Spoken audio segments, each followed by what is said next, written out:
Good evening, lovely people. Hello, hello. It's Friday again. How is it Friday already again? But here we are with some more of I Was a Teenage Exocolonist. I'm quickly gonna make sure that we have our trigger warnings going. That will mean that I click out of the music for a second. There we go. It was very abrupt, I'm sorry. But we need this one. So yeah, how is everyone? How is the weekend? How is everything? What are your plans? What are you gonna do? It's Easter weekend even. In the Netherlands, that means that it is a long weekend. When being a teacher or having kids, school age, most already had today off as well. They also have Monday off. Those are just standard Easter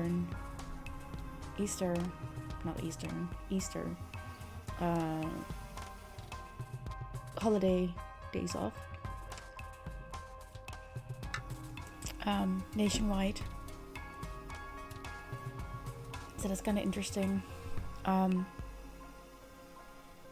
then for me, today my vacation time started. So that does mean that even though I was only just working those 2 days, 2 hours for my reintegration, I won't have to do that for the next 2 weeks. Which is good.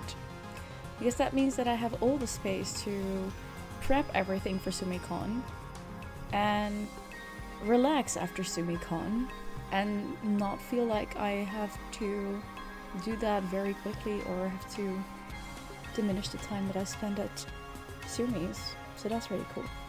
I am also quite sure that there won't be that many people around tonight because everyone is hanging at Wade's. And I understand that because Wade is celebrating his partner anniversary, affiliate anniversary. 4 years. We will definitely go over there. Shh. Don't say anything. But once we're done, we will go over there. Of course we will. But I did not want to cancel this because everyone is over there. I just wanted to play this and have a good evening with this lovely little game. I'm not gonna do anything special this weekend. No, it's just Monday. Monday is gonna be brunch with the family, which means mom, sister, brother-in-law, and his mother. So my sister's mother-in-law, yeah. And my little niece.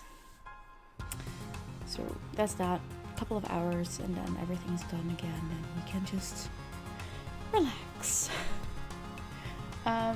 But yeah, let's dive into this game because while I love the music, it's also quite a lot. Peach, are you streaming? Hello? Hey, are my things not working? What is happening? Why are my alerts not working?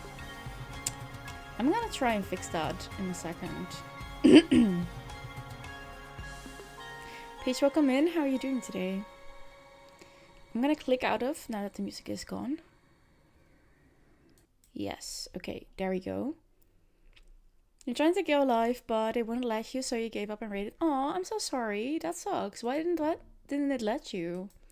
What happened there? Also, where the hell are my alerts? Let me check this. Is this a login problem? It has not even recognized that you're around. That is weird. I'm okay. It kept giving errors. That sucks. That really sucks. I'm so sorry to hear that.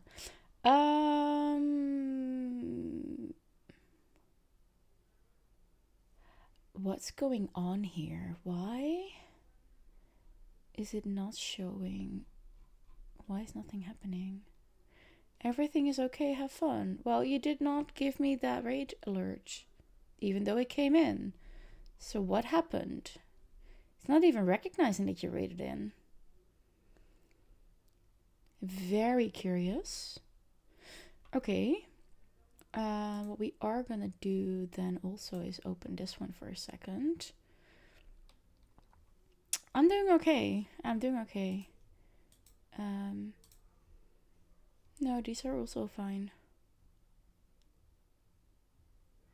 And that one does... So strange. Yeah, this one does see it. So Sound Alerts doesn't. Stream Elements does. Twitch also does. So there's something wrong with Sound Alerts at the moment. That kind of sucks. Streamed perfectly yesterday, but today's like, nope. That's so strange. What streaming program are you using?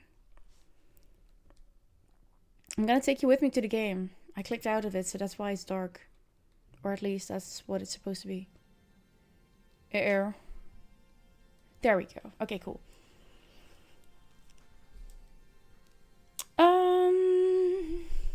Right.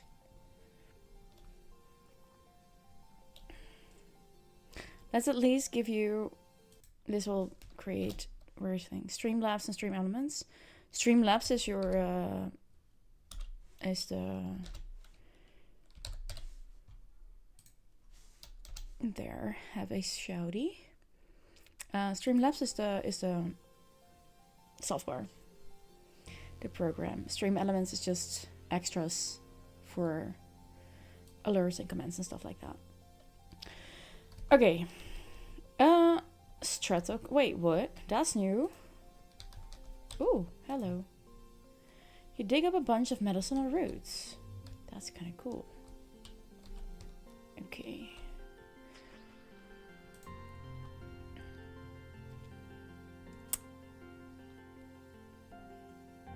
Oh, right. Something happened with him. Something happened with Cal. I'm so sorry, Cal. That was not very nice. I was trying to figure out what we were gonna do. Any plans for the long weekend? Just brunch on Monday with the family. Other than that, not really. What would this give us again? Organizing, perception, friendship with Marts. No. Oh, right, we thought combat, right? Yeah. I did think that. Defense training. How about you, Peach? Do you have any plans? You attend your first session of Security Chief Red's self-defense classes. It's a small class, mostly security officers and other adults. You and Anemone are the only kids. She gives you a wink and a cheesy thumbs up as you listen to Red rant about how everyone in the colony needs to learn self-defense.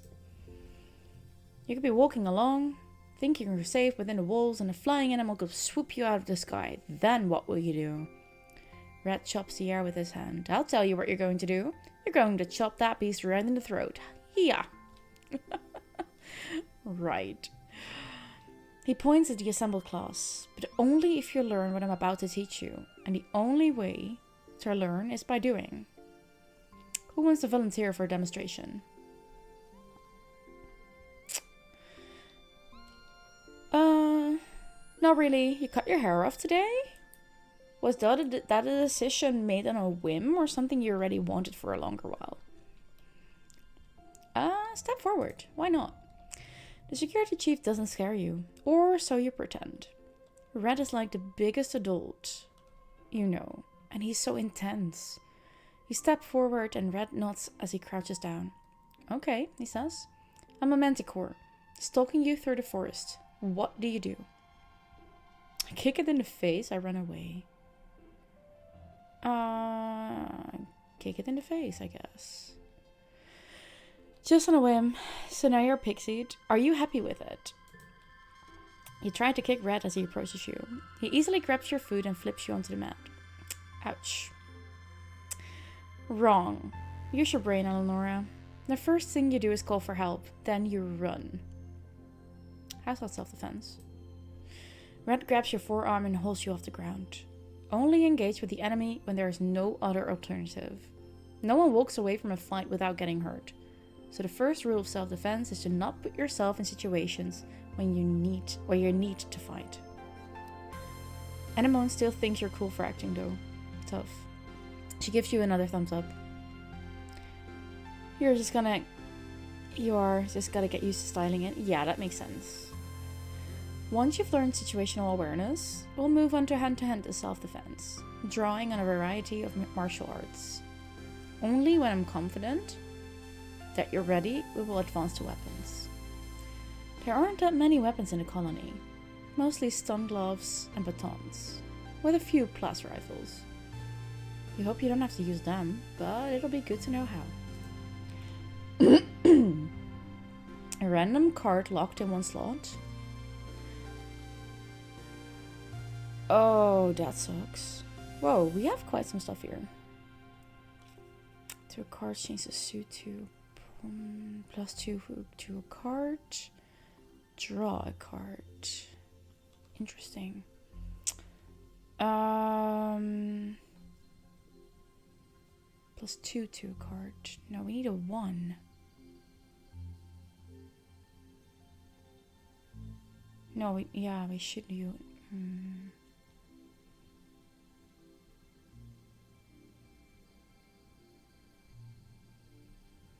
We need 11. Permission to make a t-shirt joke. Not today, Peach. Not today. Unchangeable. Discard value can't be modified. Okay. +1.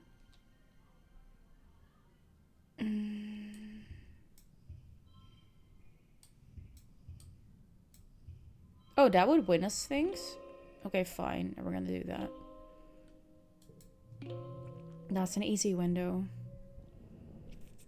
Some stress. But also some... Oh! Animals came in here. Ah. Okay. Okay. Cool. Okay. Early pollen. Next month. Let's dive in. Does nobody have to talk to us? Oh, the music of this game, people. The music of the... Oh, let's go. You harvest a sturdy mushwood log.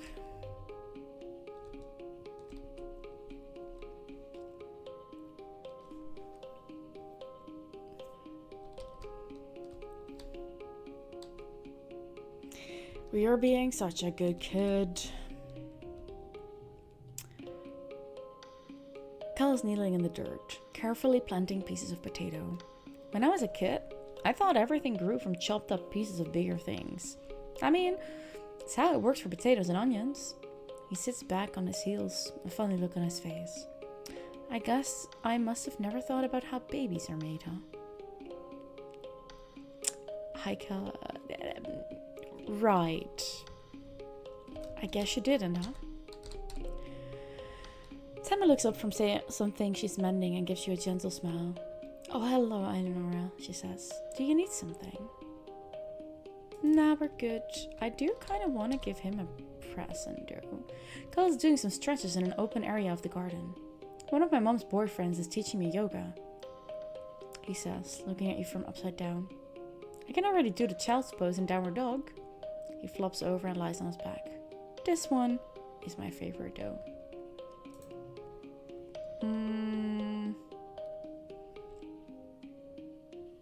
How about this one? Neat. Cal exclaims, taking your gift and peering at it inquisitively. I don't know what I'll do with it, but I love it. Thank you. Yay. Extra heart with Cal.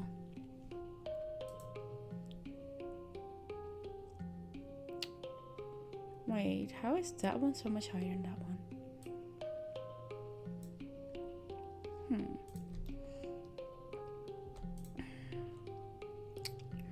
Shelf the hurt, shall we?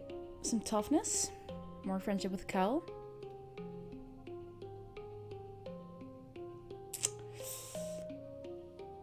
Nope. toss. Or we're gonna do more of the... Could also do more of this.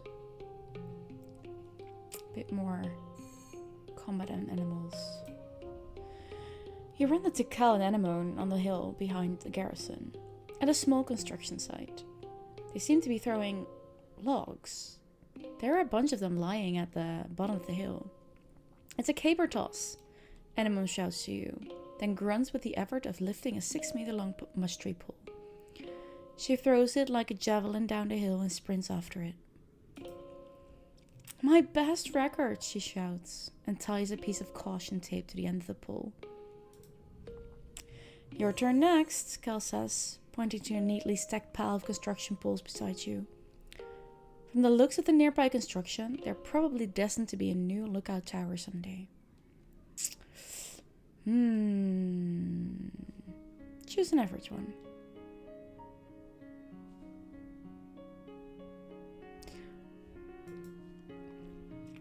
Eleonora has made a fine pole selection, Cal narrates in a haughty voice, and has lifted it onto her shoulder.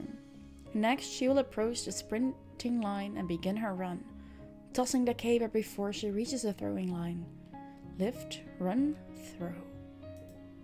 Toughness challenge, let's go. 1 slot card becomes value 2. This will becomes 2. Okay.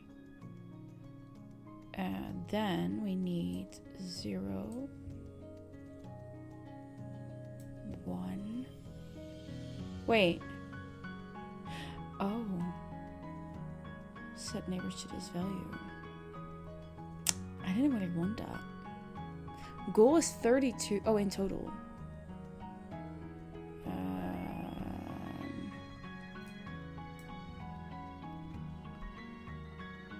No, wait. Oh, that's annoying.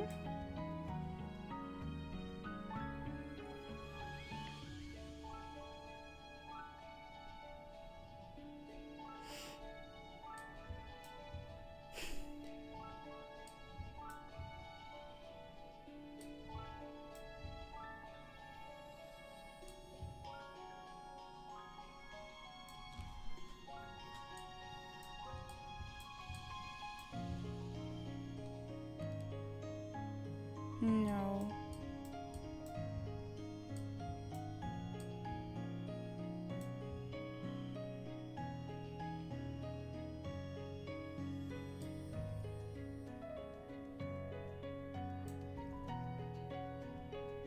It's unchangeable anyways. Let's do that then.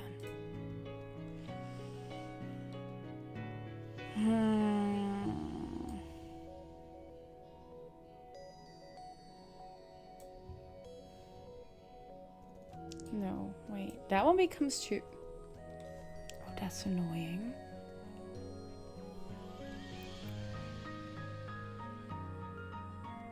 That's really annoying.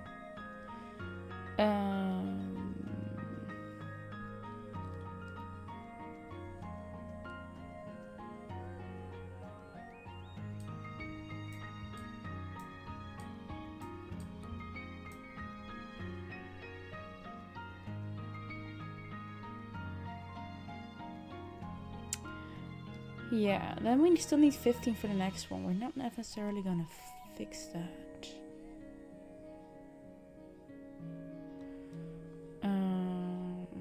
+1 to a card change suit.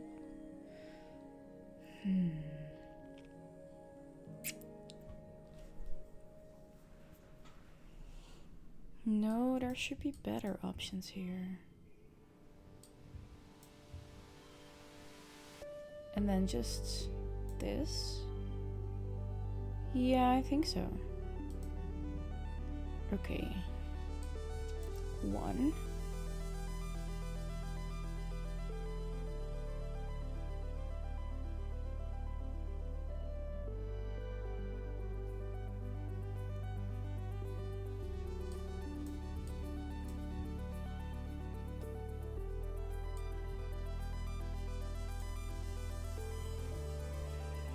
Oh, that would make us win. You know what? Why not? Wait, that was more? Oh yeah, it is. Okay, fine.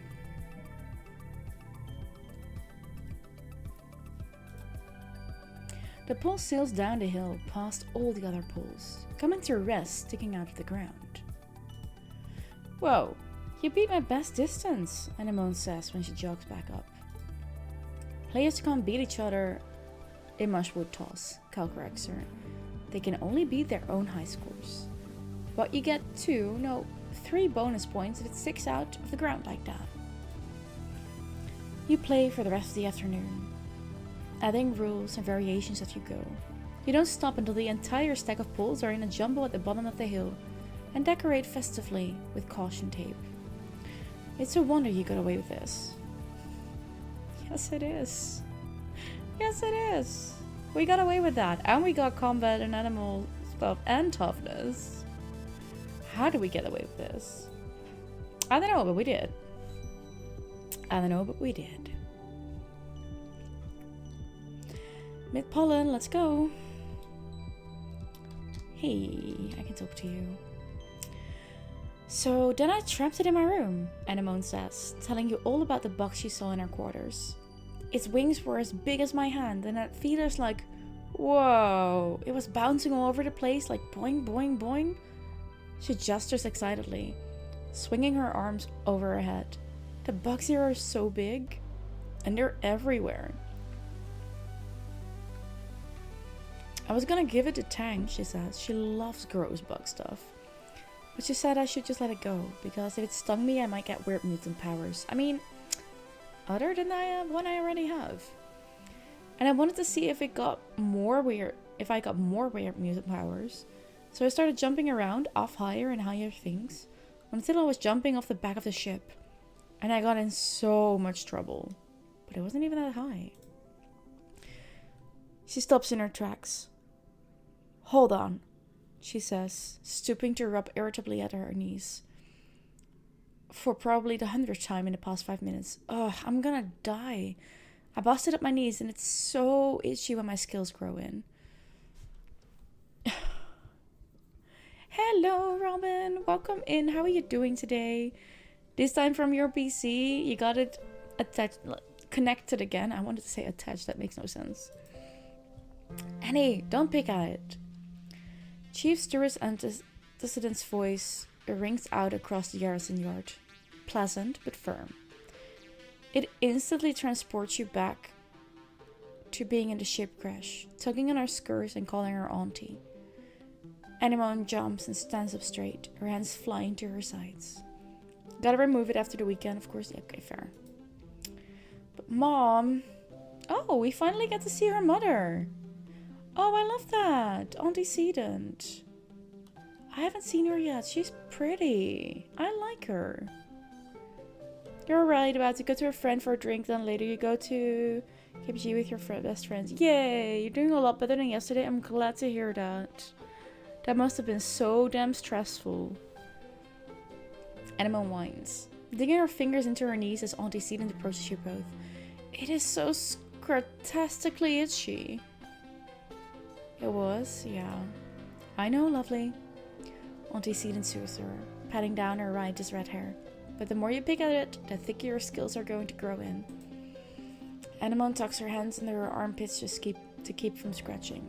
But if I wanna have cool skills, she pouts. Auntie Sedent smiles indulgently. At the rate you're going, I'm sure you'll be covered in them before you know it. No need to rush.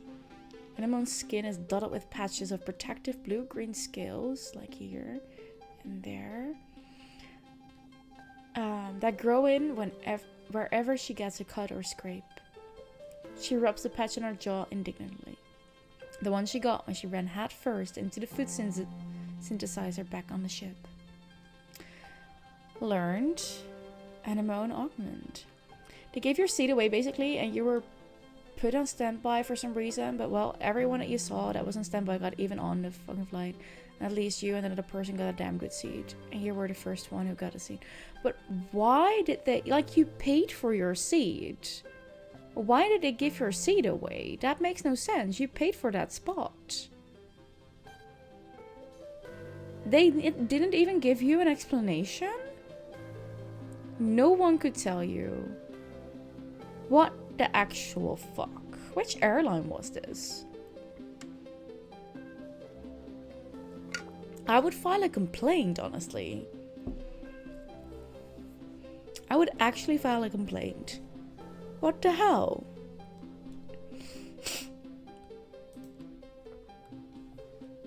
Auntie Sealant opens her satchel and pulls out a bundle of clothes.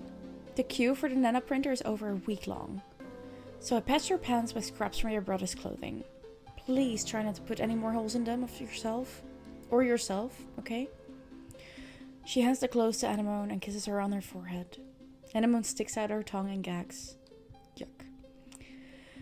The check-in person from Berlin Airport was just awful. She just didn't even say hi when you came in and was mostly silent. That...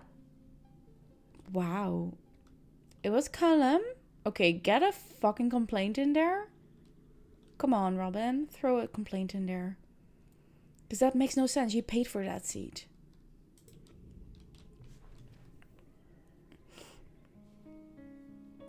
I mean, glad there was at least someone who was nice, but, like, so should she be.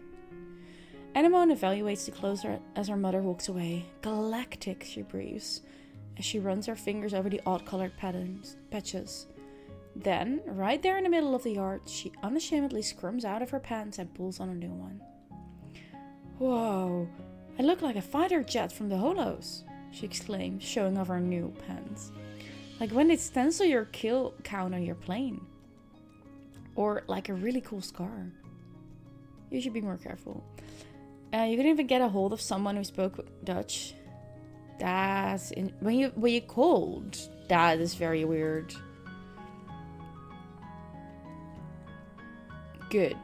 Good, file that complaint.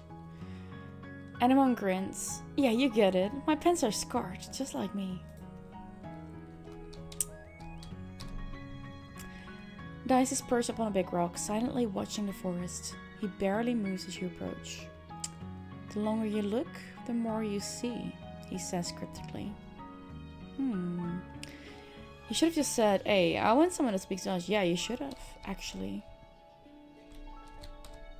But I understand that that's just an insight. Oh good, Tang says, barely looking up from her microscope. Another thick-skulled cretin coming to interrupt my work. What do you want? I thought we were friends, Tang. I thought we were friends, but apparently that's too much to ask. So, screw it. Cal is kicking a ball against the garden fence post, cheering when it bounces back towards him. Ever since we landed here, I don't play a lot of sports ball, he says, picking up the ball and tucking it under his arm. Anemone and I used to play a lot, but honestly, I think I like working in the garden more. He smiles up at the sky. I just like doing stuff that feels like it makes a difference, you know? I don't want to just play all the time like Anemone. Fair enough, Cal. Fair enough. Too soon to give another gift? Okay, fine. I want to do a round of lessons.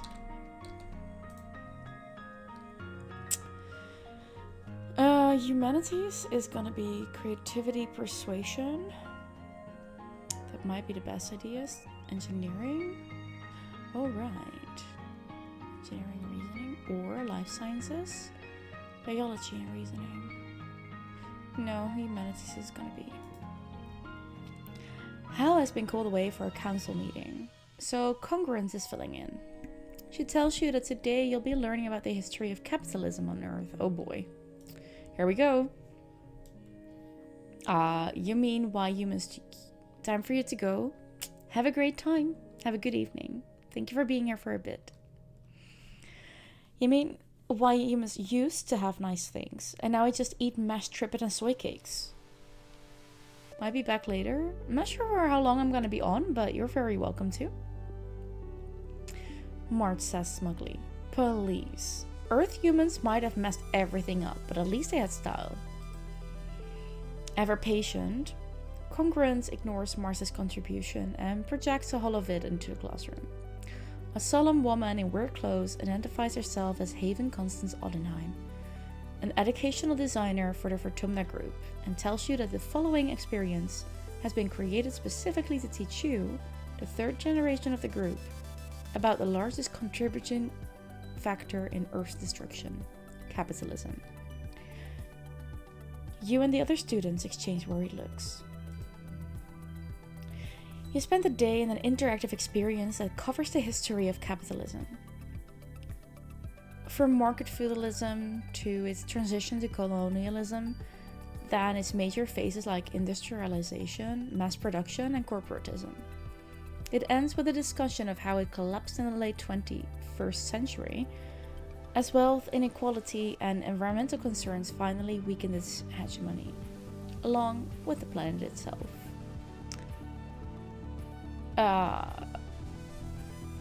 Sounds horrible. Couldn't have been that bad. This is more weird cult stuff. Sounds horrible. The educational experience tells you that, despite being regarded by many as simple an economic system, capitalism has been responsible for more violence on Earth than any act of war. From its very beginnings, as the colonial powers spread mercantilism across the globe, it required a constant supply of people to exploit through any means necessary. It took centuries for people to realize how horrible capitalism was, once people could no longer hide from its racist, colonialist history. You're partway through the lesson when Cal realizes the parallels. But we live in a colony, don't we? Aren't we colonizing Fortuna? Isn't that wrong? Of course not, dummy, Mars reasons. There aren't any people here to take the land from, just a bunch of animals. The animals count too. Maybe we should have stayed on Earth. The animals count too. Cal nods in agreement, but Mars is not impressed. I squashed a Dorp's moth the other day, she retorts. Are you going to put me in future jail for money crimes? Yikes, Eleonora. You should just lock yourself in your room if you're so worried about hurting the environment. Martz, stop being a bitch. Tangent watches this exchange silently, but turns her head and doesn't meet your eye when you look at her. Tangent? The fuck? Not cool. Not cool at all. That one, that one, that one, that one, and then this one. Super cool. Let's go. That gives us extras. +4 creativity, 2 persuasion. Nice. I like.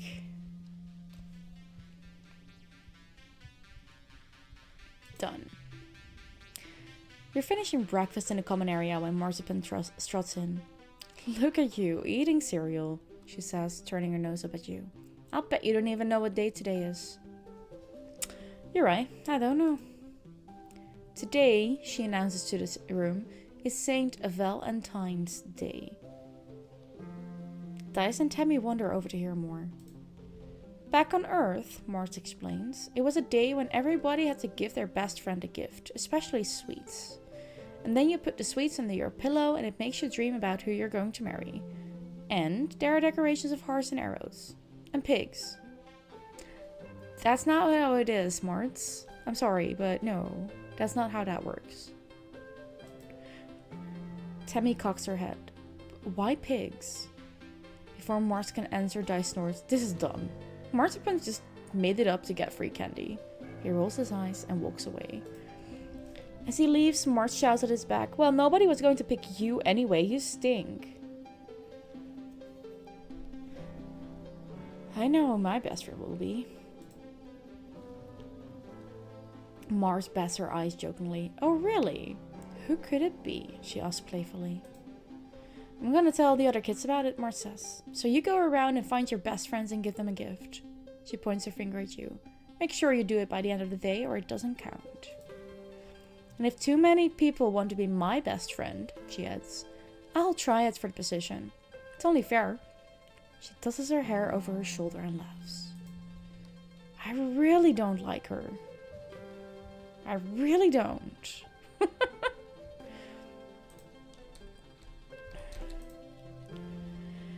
Tension is waving her hands vigorously in the air. She's playing a study game in her holopalm, where you have to match falling numbers into correct equations. She barely notices you come up. You know what, Tangent? On second thought, she shrugs and goes back to her game. Demon? Hi, welcome in.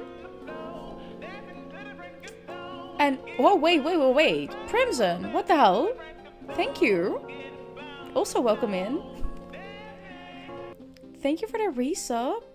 I appreciate you. Also, a week left and then we'll see each other. Again. Hell yeah. Demon, how you doing? Did I say I didn't like you? I was talking about Mars. Oh. No, we're gonna make Cal our best friend. You're kidding? Okay, good. Cal is standing on top of a bluff, carefully pouring a bucket of water down the dirt on one side. He's covered in mud. Hey, check out my mudslide, he exclaims. He grabs a piece of sheet metal and slides down the dirt pile, like he's riding a surfboard. Mud goes everywhere. He jogs back up and hands you the sheet of metal. You try now. Okay, you're good though. Glad to hear it. You make it down without bailing, but get mud splattered all over your legs. It is pretty fun though. Like a hoverboard, but crunchier. Want to be best friends forever? Yes, let's go. He says, picking nervously at the hem on his shirt. I already asked Tammy to be my BFF. She knows how to make cookies. You should ask her to make you some. He thinks for a moment. I don't think she likes mudslides though. Hey, can you ask her if she likes mudslides? Thanks. Oh, not Cal. But I wanted Cal. Then we are gonna try this lovely girl. Logically, we should be best friends. You lay out the reasoning. Strength in numbers, deal making as the foundation of human society, and so on. Tang pauses the game and her eyes focus on you. Best friends? That sounds so childish, but I suppose our smart kids should stick together. And it will make Mars stop asking me if I've chosen a best friend yet. She goes back to her game. I accept your proposal. Okay, I get how you're talking. I'll make it work. Demon Walker, do you have anything planned for the weekend?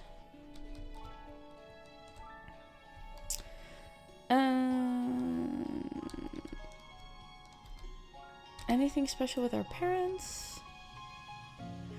Your dad brightens when he sees you. Why, if it isn't my favorite gooseberry? He wheezes. I'm glad you're not as messed up as your old man. This pollen is no joke.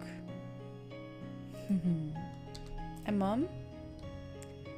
A lot of geoponics got sick this time of year. A lot of people in geoponics got sick this time of year, especially your dad. Because the pollen doesn't bother her as much, your mom has to work extra hard to pick up the slack. Hey, Eleonora, she says, wiping her brow. Do you need something? I'm a little busy.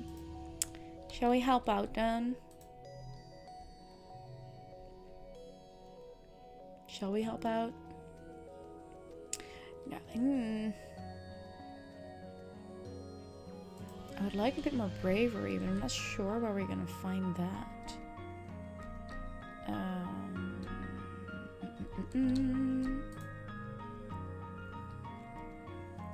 Oh, this gives us bravery. Okay, then we'll do this. March may not be as skilled at sportsball as Anemone, but she plays hard. She orders people around like a team captain, but she isn't so great at passing the ball. She'd rather be the star. Her favorite thing is to spike the ball right into the opposing net stop's body. It's not a legal move, but she's done it so many times that the opposition now stands further back when Mort has the ball, which is exactly what she wants. Did you see that? Anemone complains to you during a break. Mort wouldn't pass the ball to either of us for 10 whole minutes. Somebody has to do something. Anemone looks at you questioningly. Let's just not pass her the ball.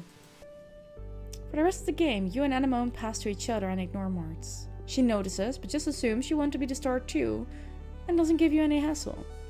The thing you've learned with Martz is that she loves to be the best. But she doesn't have the kind of ego that makes her mean about it. Doesn't really solve the problem, but it's kind of fun anyway.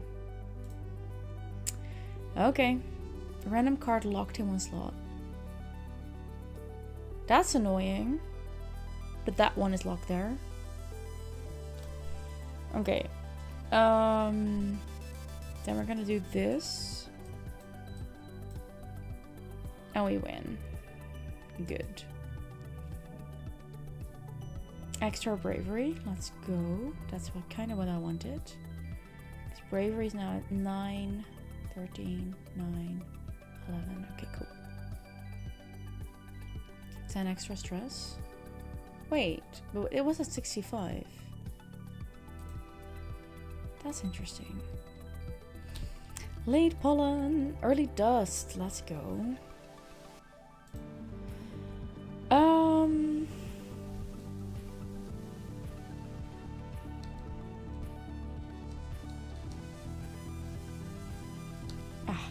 Oh, let's get that one.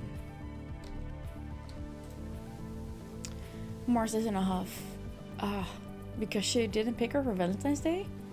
Seems like nobody picked her. She crosses her arms and scowls at you. You chose Tang? Over me? She doesn't even like people. What are you going to do? Be study buddies? Boring. Whatever, Mars mutters, tossing her hair. I'm just too mature for kids my age. The older kids get me, even if you don't. Sorry, Mars. But I just don't really like you that much. Hey, Dad. Dust is such a dry, hot season. Both suns are high in the sky, baking the usually lush autumnal jungle. If there is a breeze, it's warm and you guessed it, dusty. Your parents are up every day before dawn, which comes far too early for your liking. They're usually gone by the time you wake up and home after you're asleep, so you have to visit them at work if you want to see them. Good morning, Gooseberry. Your dad greets you cheerily. Have you come to see the harvest? Your mom and I gathered crops from actual Vertumnum dirt this week. Sure, that sounds neat. He shows you around the rows of corn and beans from Earth. They all look a little yellow and scraggly. Not what you expected, but your dad enthusiastically points out the vegetables ready to harvest. Don't forget, he tells you, the Vertumnalia festival is coming up. There will be a talent show and a science fair. I'm sure you're eager to participate, Eleonora. I'm not so sure about that, but... Don't you have something you should be doing right now, Eleonora? Yes, Mom. Yes, Mom. We've already had that one. What is Cal up to? You find Cal slathering himself with sunscreen. The heat doesn't bother me, but the sunlight sure does. My mom wants me to wear this stuff because I guess Earthstone was so powerful it used to make people sick. He laughs. Isn't that silly? The sun making you sick? Maybe, maybe not. Oh. No, I'm gonna give you both. Get a little talk though.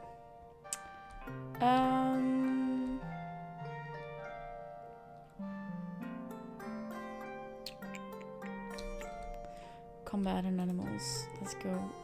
Yeah. Defense training. You and Anemone are watching the soldiers train. Her brother, Com, the cutie, is in the training dojo trying out a stun glove. He leaps back slightly as electricity crackles from his fingertips, then straightens up and places his fingers experimentally towards the target dummy. A streak of lightning arcs out from his hand, charging a light bulb above the target to show a successful hit. Anyone whistles. Whoa, she says. That looks really dangerous. You agree. Dangerous and awesome. But I think it only stuns things, she continues, because it's called a stun glove. Otherwise, they will call it a kill glove, I guess. I want to have a stun glove too, she says, copying her brother's motion of splaying her fingers forward like she's casting a magic spell. But my mom, she doesn't like fighting. She doesn't want me to be a soldier. She lets your brother do it. Yeah, it's not fair, she pouts. Just because he's older? Con was training with Red when he was my age, but my mom... Oh, I don't think she'd like that. I think cause I'm her only daughter, she was hoping I'd be more like Tammy, always helping in the crash. She shudders. I don't want to be no one's mom. You sit and watch Com light up one target after another with a stun glove. His motions gaining confidence as he learns this new tool. Let's get to work. Defense training. Oh. We have that one locked in.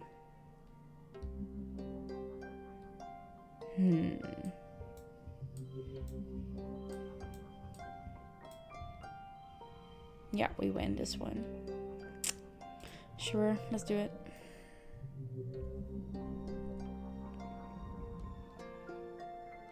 Extra animal, extra combat. Animals now at 6, combat is at 10. It's time once more for Vertumnalia. The mood of the colony has been muted this year, ever since the attack during Low. Though everything is still cheerfully decorated and the feast table is still heavy with food, mostly soy rations, this Vertumnalia just feels different, in a way you can't describe. The colonists gather in the square for Governor Udicott's speech. What a year Vertumna has given us, the governor begins in her weedy voice.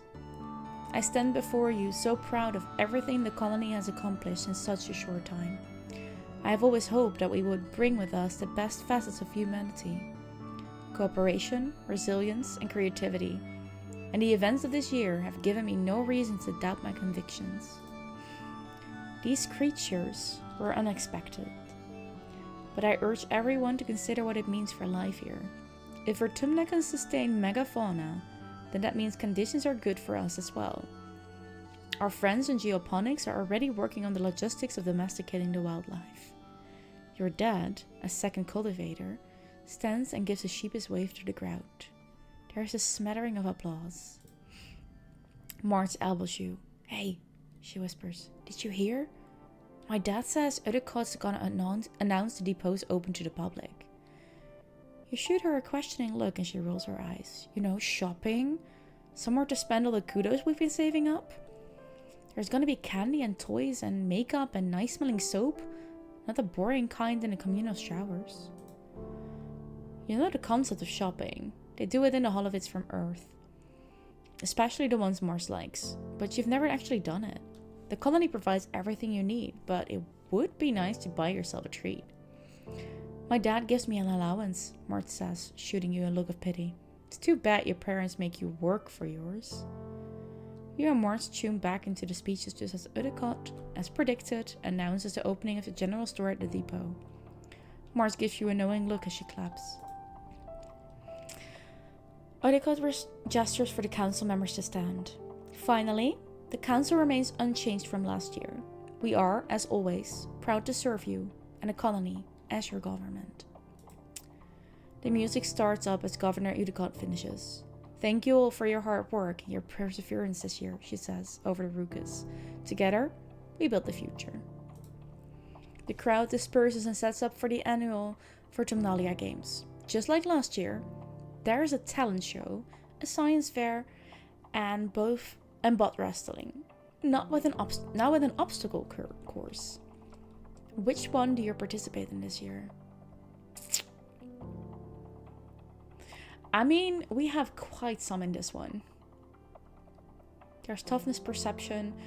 Like, we have quite some points in this one. We could try that one.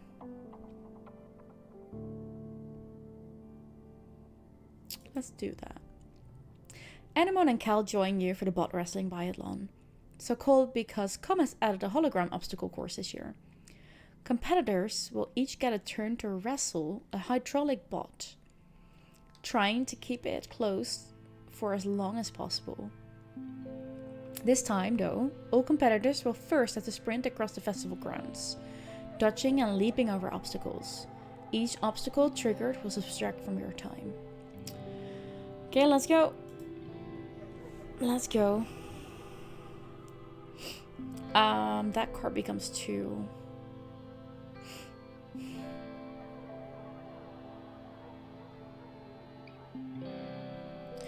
0, 1, 2.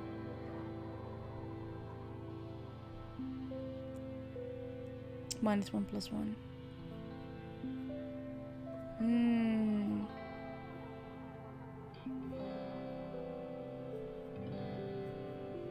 Or we do 1.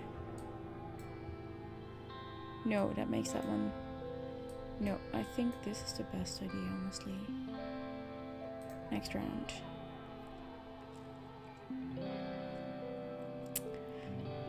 That sucks.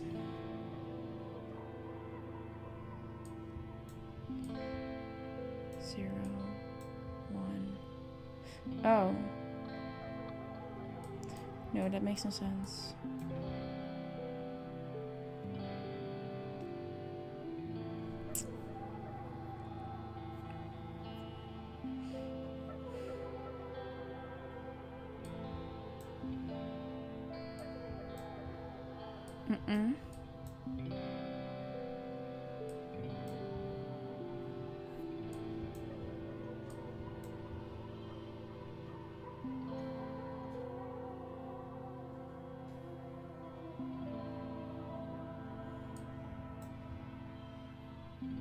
Wait, why? Oh, set neighbors to this value. Oh, that's annoying. Can I go the other way around? Yes.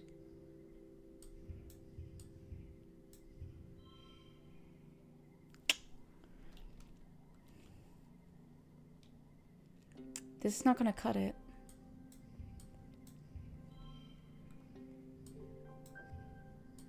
That's a better idea. Oh, no. No, no, no, no.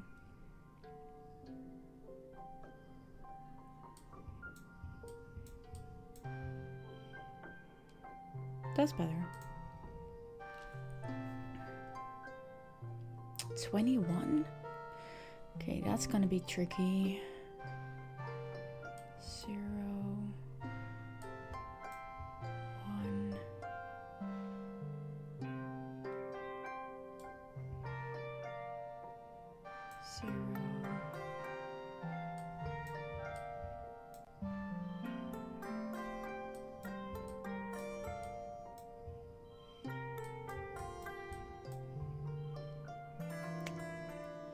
Becomes 2. No.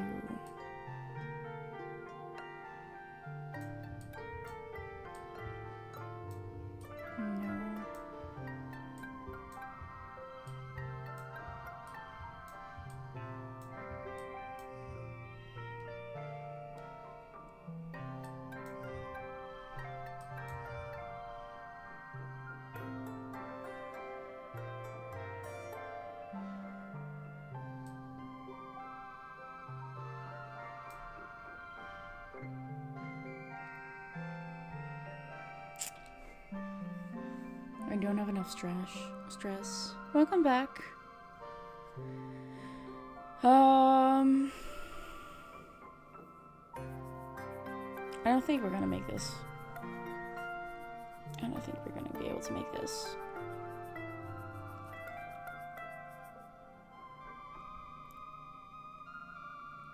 We need 21. We're not gonna get that with the cards we have.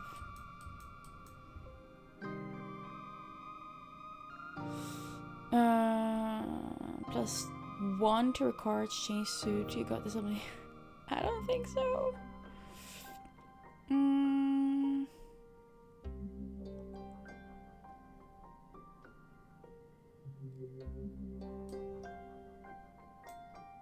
No, we can't do that. There's already one on there. Plus 2 to a card.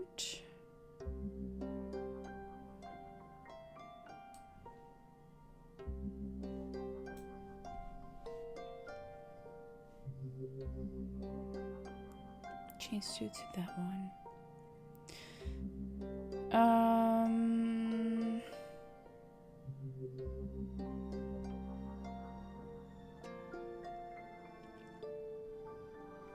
So if we do that, we're gonna put it on that one. And then we do this.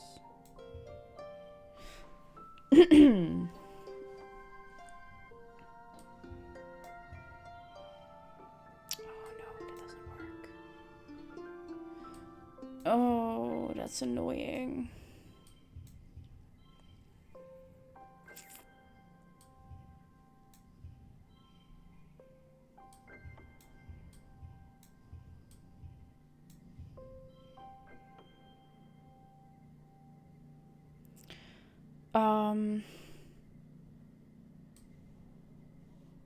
Wait.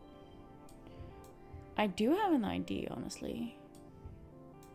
Because if we do that, but we do this, we're close. Oh, and then we can push through. Fuck yes. Okay, Peach, thank you for your belief in me. We're also gonna go into ads and thus break. I'll be right back. Give you 5 minutes. See you in a bit.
Thank you for sticking around.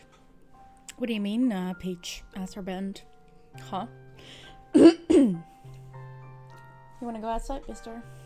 You do that when I start my stream again. Give me a sec. Fine. Yes. Go. Have fun.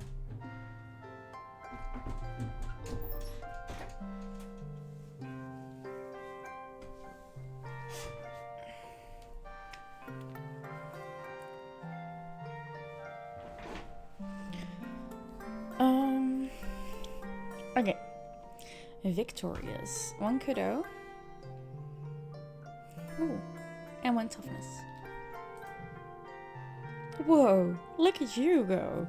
You do it. I didn't expect the hologram obstacles to move. The last one dances around.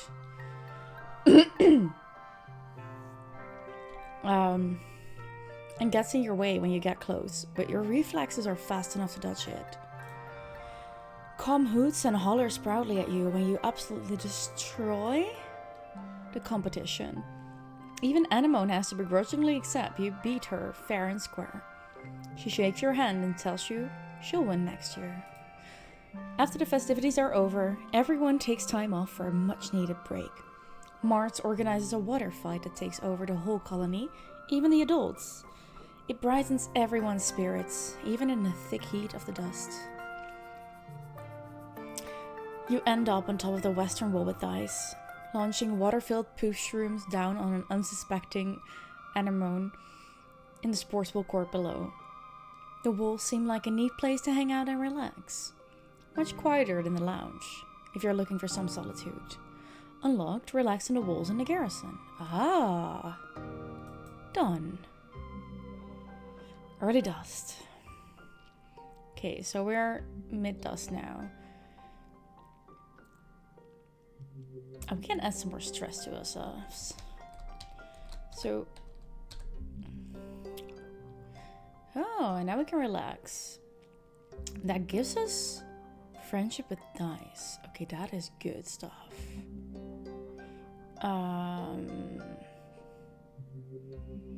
Okay. Leave. What are we gonna do? See if we can talk to someone. Doesn't look like it. Mars is probably still angry. Kinda understand. Okay. You're a winner and everyone wants to be your friend. Could have doubled for 3 months. Ooh. Okay, we got more friendship with... Cool. Yes.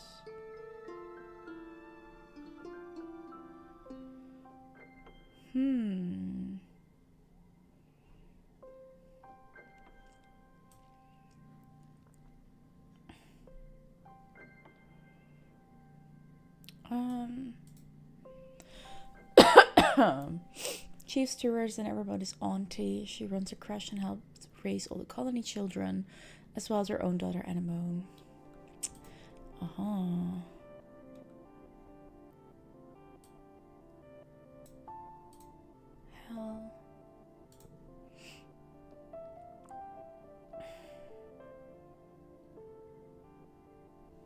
Okay.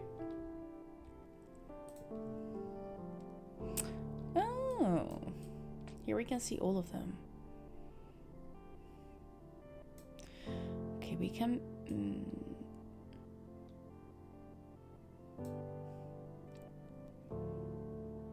I see. You keep adding to your deck as you age and forget cards by spending time relaxing. You have a limited number of gear slots based on your organization and other skills. Click gear to equip and unequip it. Collectibles that you find while exploring may be given as gifts to friends or used during challenges for one-use bonuses. Yes, we only have this one right now.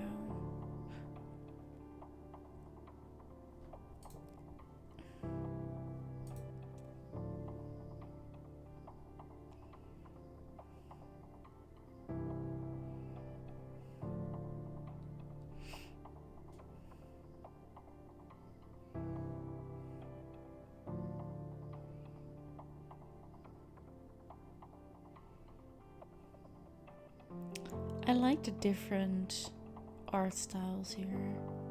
And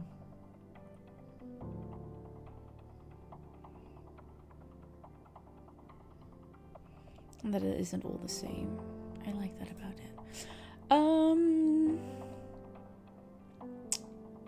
Let us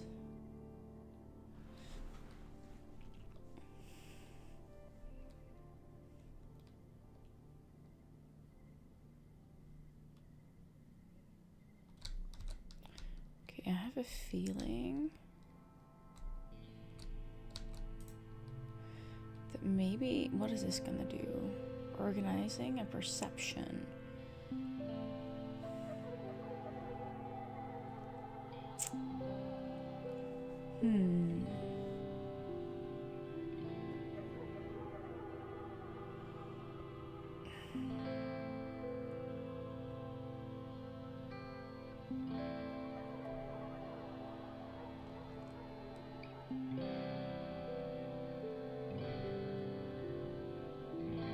Problem solve with general knowledge.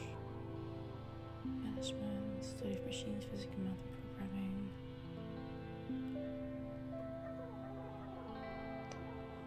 I think we want some more biology. Ability to find things and to sneak past things. Some weapons, familiarity with fauna hunting and ranching.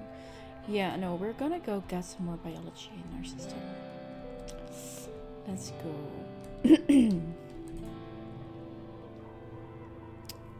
That was this one, right? Yes. Yeah, problem solving in biology. That's a good idea. You're bringing supplies to Med Bay when you see something unusual. Tangent curled up on a bench, her head pillowed on a rolled up lab coat. She's fast asleep. You stop and stare. You never see Tang sleeping. She's always so busy. You're surprised she even has time to nap. You turn to leave her in peace when you bump into Anemone. Whoa, Anemone says. She hardly ever sleeps. Like, just a couple of hours a night. Is she sick or something? You look back at Tangent, snoozing peacefully. Learned Tangent augment. Wait. I'm so jealous of her genetic enhancement, Anemone says, rubbing at one of the scales sprouting on her jawline. She hardly needs to sleep at all. She probably stayed up all night studying for this morning's history test. Shh. Let's let her sleep. Tang's hollow palm beeps a soft alarm. She sits up and stretches, looking totally refreshed and alert. She sees you watching her and looks annoyed. Just a power nap, she says. No reason to gawk. Get to work. One slot card gets +1. Okay, so this one will always be +1. Annoying.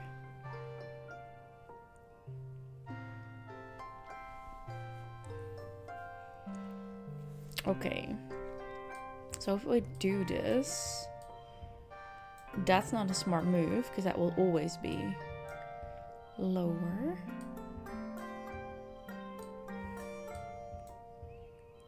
But that also... You know what? I'm gonna take this. I don't even wanna... No. We are fine with this. 4 biology extra. No, 3 biology. And then 1 reasoning extra.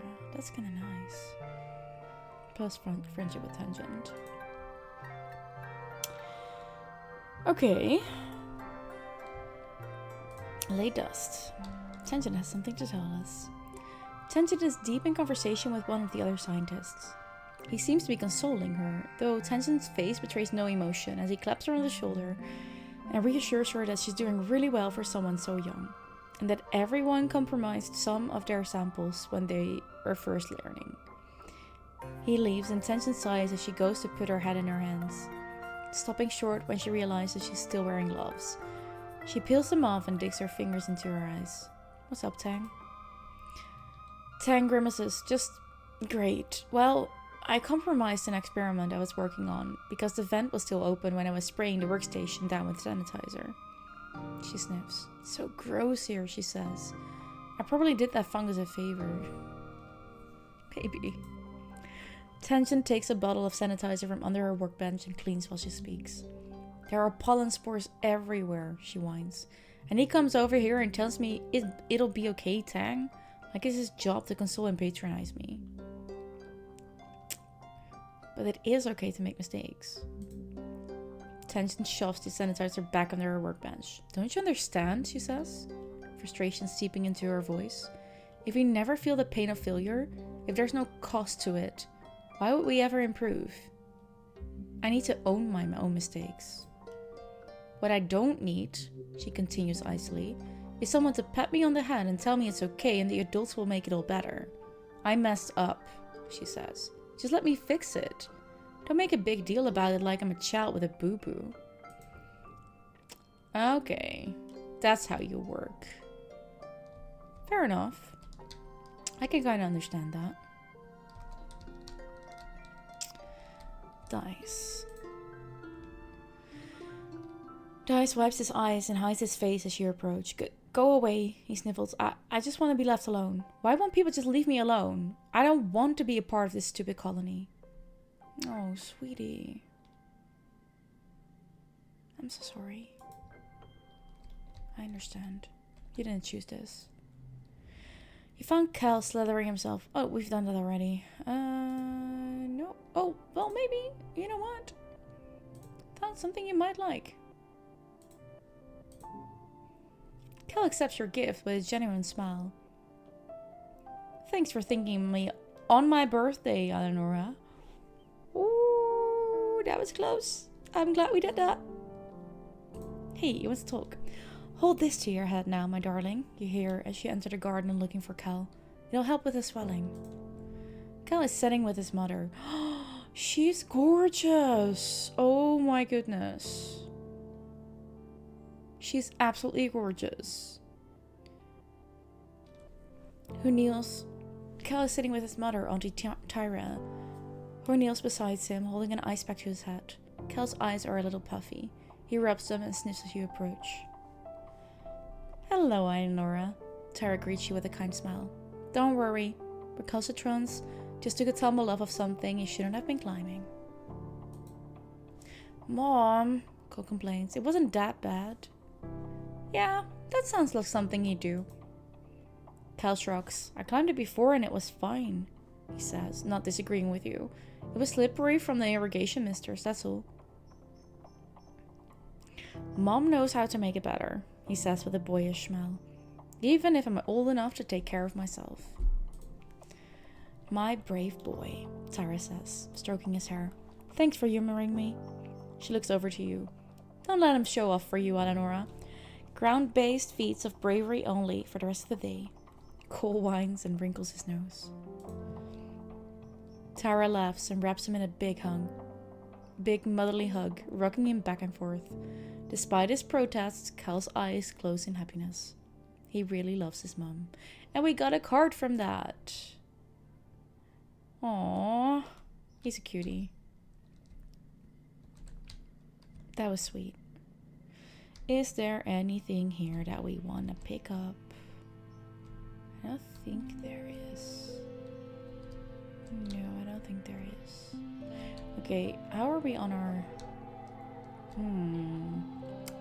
So what shall we do?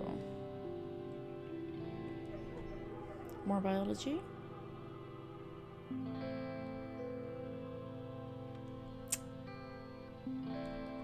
Yeah, I think so. Oh wait, we could go to the depot for a bit. We have so many kudos.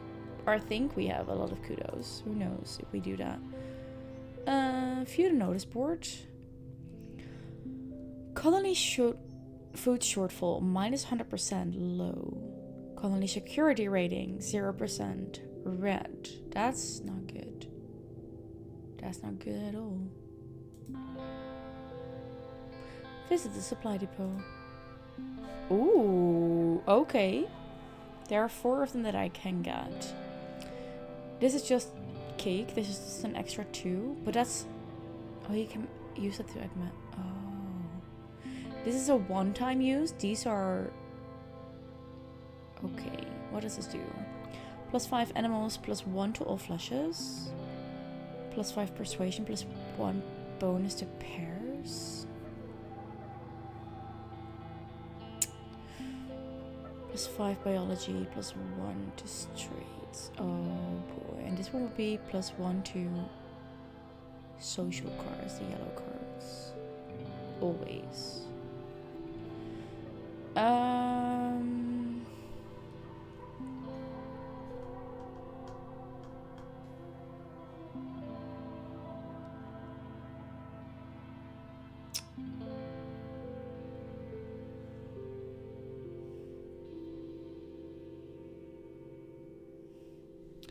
Let me quickly check. Wait, no, I do wanted that. Wait, don't we somewhere have the info about the... Oh, no. Yep, thank you for the care package. I'm not gonna take a break because I had one about 15 minutes ago. But I do appreciate this. Thank you so much.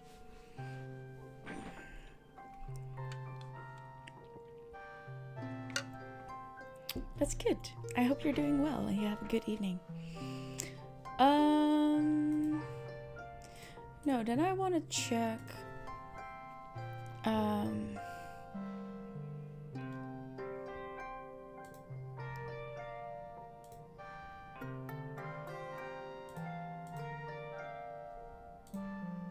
Okay, this is what I needed. You're okay-ish? Want to talk about it?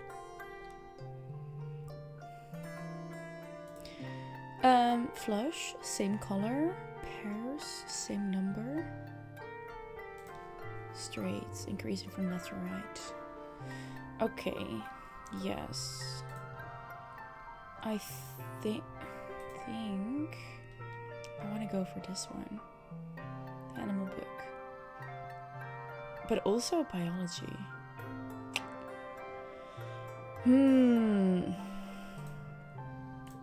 For now, yes.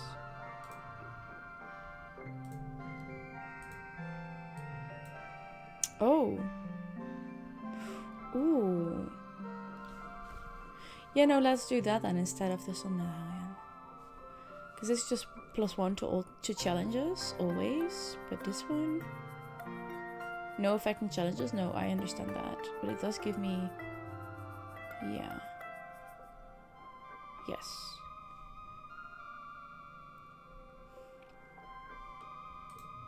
Yes. 55. Let's do another biology, I think.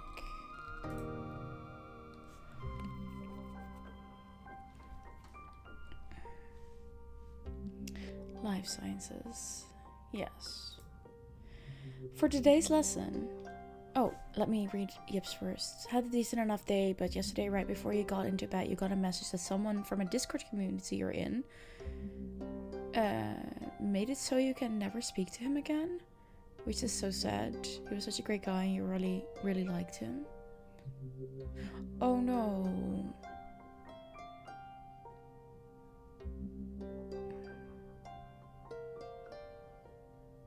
I'm sorry, Yip, that really sucks. Big hugs to you, dear. Big hugs to you. That really sucks.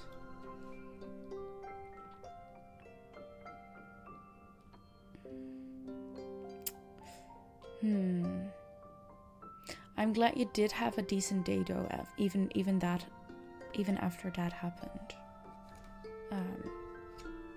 But I fully understand that means that you are just hanging in there. Yeah, I understand. For today's lesson, Professor Holt tells you, we'll start with a fun group project. You'll be studying the mush tree, a prominent natural resource native to Vertumna. In the ideal conditions, they can grow at a speed of over 1 meter a day, and have a diameter to up to 30 centimeters. He stands on his tiptoes and gestures to illustrate. Your team will experiment to find those ideal conditions. You're teamed up with Tang and Kel. Fuck yes. Perfect team for this. And are given a mush tree spore and a bucket to grow it in. The rest is up to you. Tang looks up Surveyor's notes on the holonet. Mush trees, he reads, are most abundant south of the colony in the stormy, moist regions of the subaqueous swamp. What if we use water instead of soil? Cole suggests, like they do with hydroponics. Tang nods. If they like wet weather, that might work. Eleonora, do you have any suggestions? Ooh, we're gonna have a little look at that in a second. It's a big blow. You know, he was very depressed, but still. And now you're wondering if there was anything you could have done. Reach out more, that kind of stuff. And rationally, you know that wouldn't have helped, but still. You're really going to miss him. Yeah, I understand. And I understand the wondering, and indeed, you rationally know that I think you all did what you could, knowing what you knew.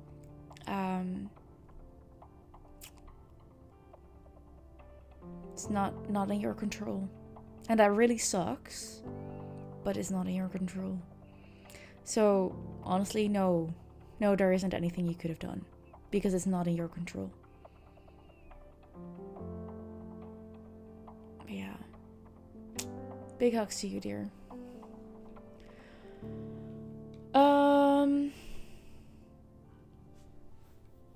Lower the water's pH. Lower it. Okay, so subaqueous swamp.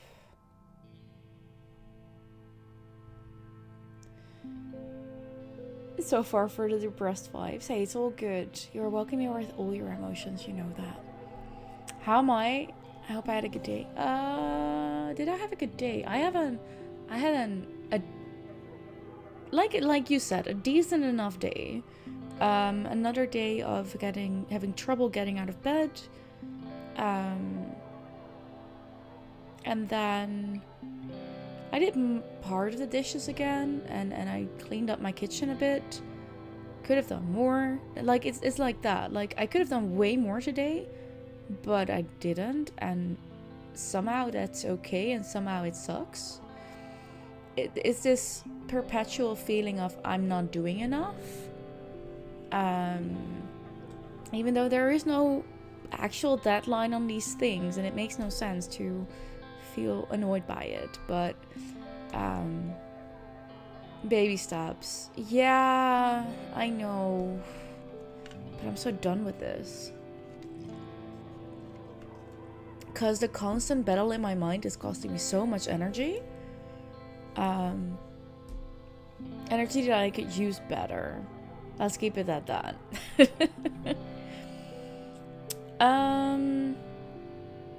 Maybe we're gonna lower the water's pH. Swamp-like?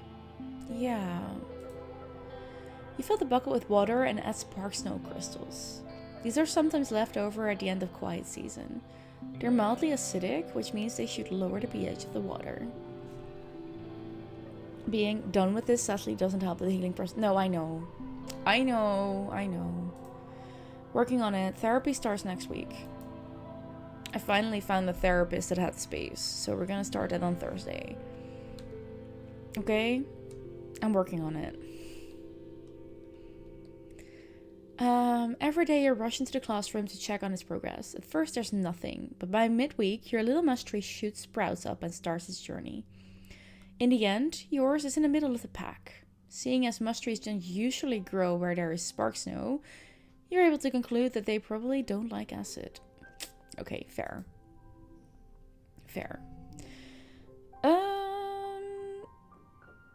Carp becomes mental, becomes a blue one.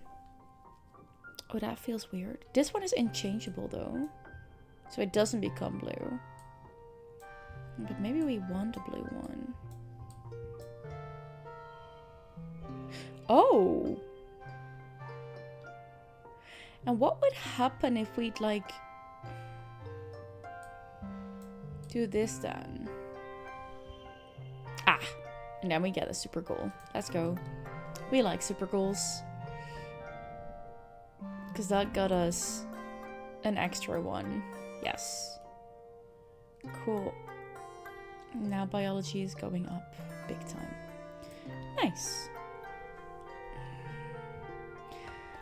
Do you have plans for the weekend? Yep. Okay, the early weather started. Let's see if we can talk to someone. No one has a little... Oh, we have another one of these. Okay, let's see if Dice has something to say. You don't see Dice at first, but you do hear... Oh, that's the screech of metal, the stuff that he... Yes. The guy was also in Sumi's community, but he was with Sass from the moment she started streaming. Huh? Was he now? Could you DM me maybe the name?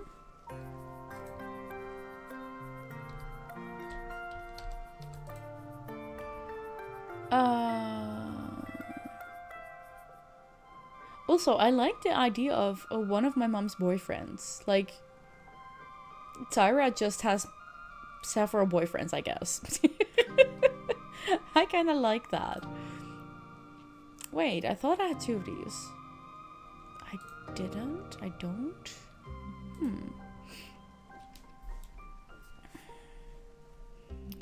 That is strange.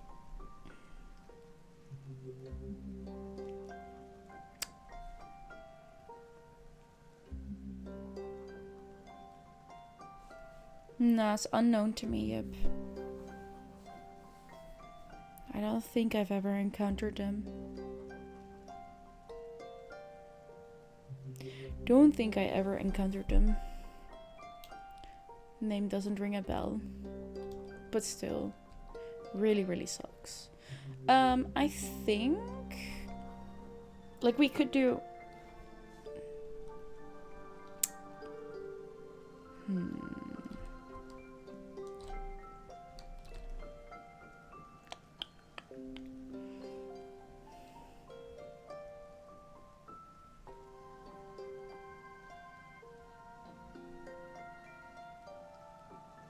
Oh, jeez. Oh boy, yep. Yeah, that's not stream related material, I understand, but thank you for telling me. That's rough. Holy cow. I mean, they tried. They did all they could with the information they had.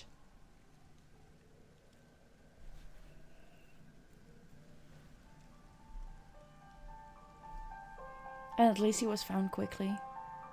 That also, like, it's little things, but yeah. It's always such situations. I want some friendship with, yeah, do I? Do I?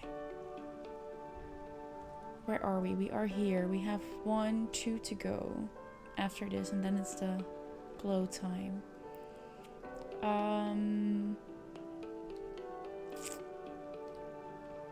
Just wish everyone who struggles with that kind of feeling they get the help they need, and they don't always want to be helped. For some people, it's just it. I fully understand what you're saying, and yeah. And it's rough, because you want them to get help and find the joys again. But it's, yeah, it's not for everyone. It's not for everyone. Okay, so, after the first attack on the colony, they added lookout towers to the walls. Now you have a place to hang out if you don't feel like working, and, because it's all the way up here, no adults are going to come ask you to run any errands for them. On rainy days, you take shelter under the pavilions and listen to the pitter-patter of warm raindrops on the grass roof. You can do whatever you want. This is the life. Oh my god, that sounds so good. Perfect place to slack off. It's nice to help keep watch. It's a good place to study. Yes. You talk to him regularly. Yeah, that will. I can't even imagine the pain you go through right now. But keep remembering those good parts. He was dealt some bad cards, I guess. And couldn't find a way to deal with that. And that's rough. You pack your holoculars. No need to say sorry. We will finish the subject here, yes. But no need to say sorry, because I understand that you need to get this off your chest and that you need to get this out. Time for more fun in the evening. Yes, so what are you gonna do? Next to hanging out here. Next to hanging out here with me and our cool drawn game. You pick your holoculars. The wall is a great vantage point to examine the wild jungle outside the colony. Your independent study even counts towards class credits without having to actually be in class. Perfect. You're watching me and Zan and then stream soon. Stream? Dinner. Dinner. Dinner soon. What's for dinner? I hope you have something really tasty. Dice, hello. Oh, hey, Eleonora. Dice pops his head up a nearby letter and looks surprised to see someone else here. Macaroni? With what? Do you mind if I sit here too? Sure, there's plenty of room. Heck yeah, come sit beside me. Just keep your stink down. What? Sure, there's plenty of room. The two of you dangle your feet off the side and watch the valley below. Dice shovels a little uncomfortably and doesn't say much. You wonder if this was his private spot to be alone before you discovered it. But at least we got some friendship with Dice. With just macaroni, your friend made it yesterday and she made so much you still have 5 points left. No. But what, like, is it just plain macaroni? Because that makes no sense. Like, just the pasta. What? That's what I'm asking. Like, what does this consist of? Any type of sauce or something that's added to it. Ooh. Stress cry or the unchangeable one? A sauce. You have no idea what she put in except tons of veggies. Okay, that's so veggie sauce. There you go.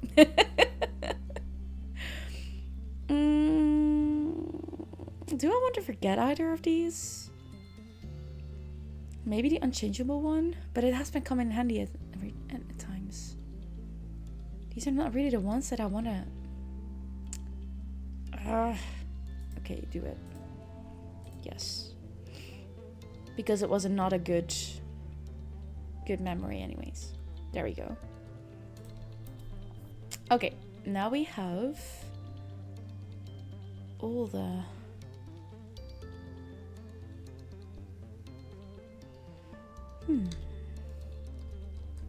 Anyone want to talk?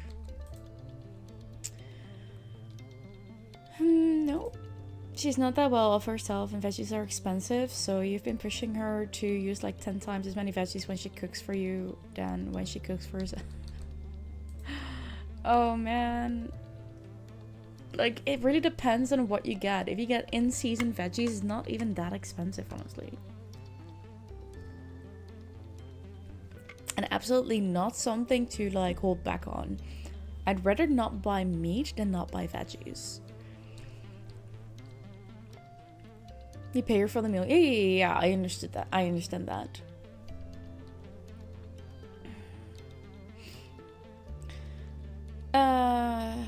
You spot Dice arguing with someone working in expeditions. They point angrily back to the gates and Dice slinks towards you, anger in his eyes. We're trapped here, he grumbles.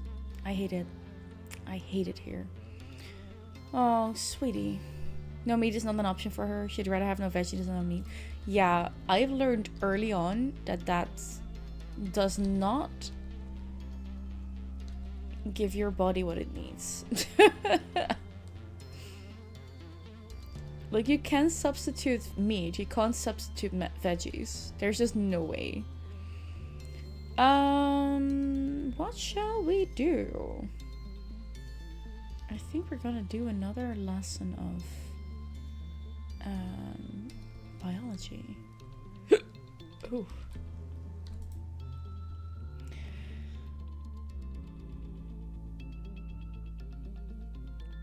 Oh, that does give us more reasoning, so maybe we should throw in 1 or 2 more of those. But we're gonna do study life sciences. Ooh. Colin and Tang get into an argument about the morality of animal testing. Predictably, calls against it, calling it unnecessary cruelty. Tang doesn't rise to debate. Instead of defending it on the basis of whether it's cruel or not, she skips right to arguing that even if it is cruel, it's still necessary. She says that sometimes the benefits are worth doing something you would normally think is immoral. Ooh.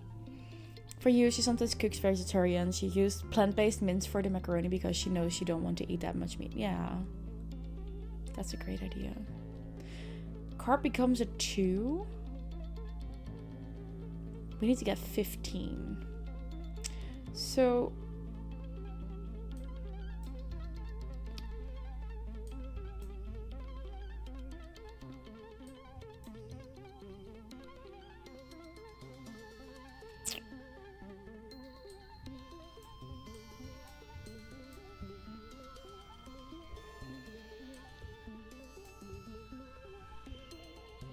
Ha! Super cool, let's go.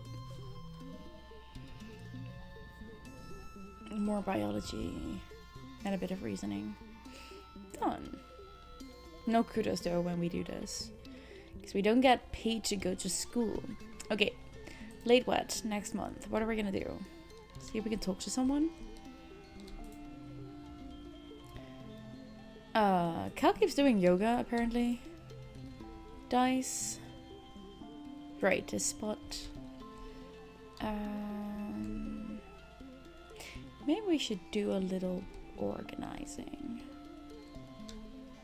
Yes. You show up to the delivery depot bright and early, as most of the colony is still yawning and pawing around for their morning cup of black tea. Zeke is there with a large stack of thin, white rectangles.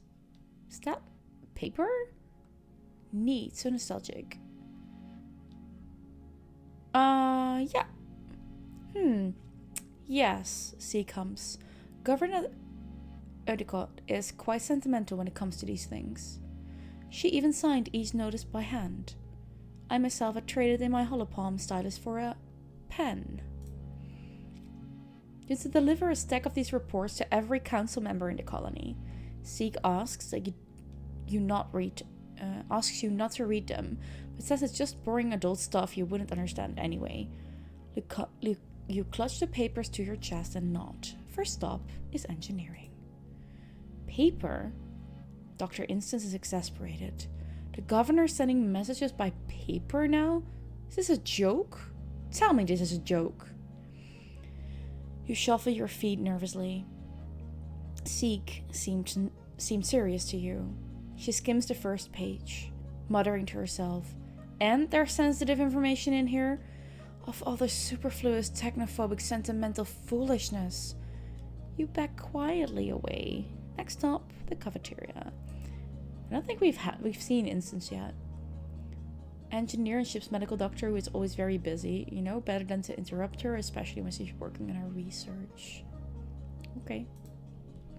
Auntie Seaton takes the notice carefully with both ends. Paper. What a strange idea. And, oh look, Governor Udicott has even signed it. What marvelous handwriting she has. I wonder what I'm supposed to do with this one once I'm finished reading, she thinks out loud.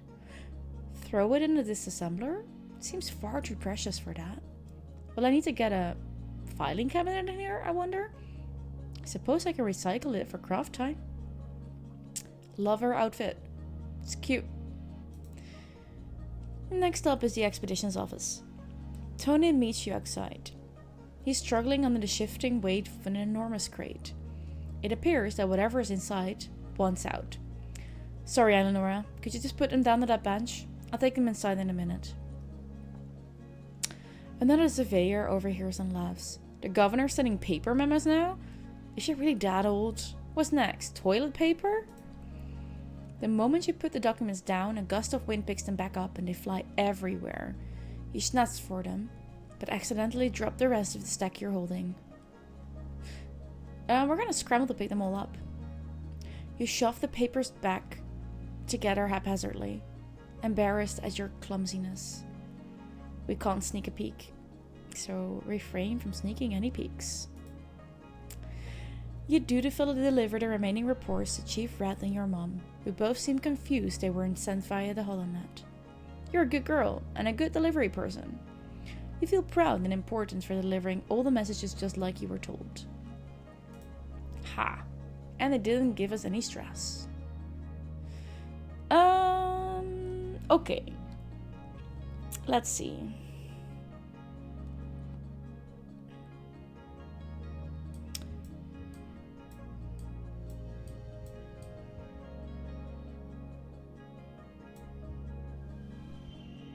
Nice.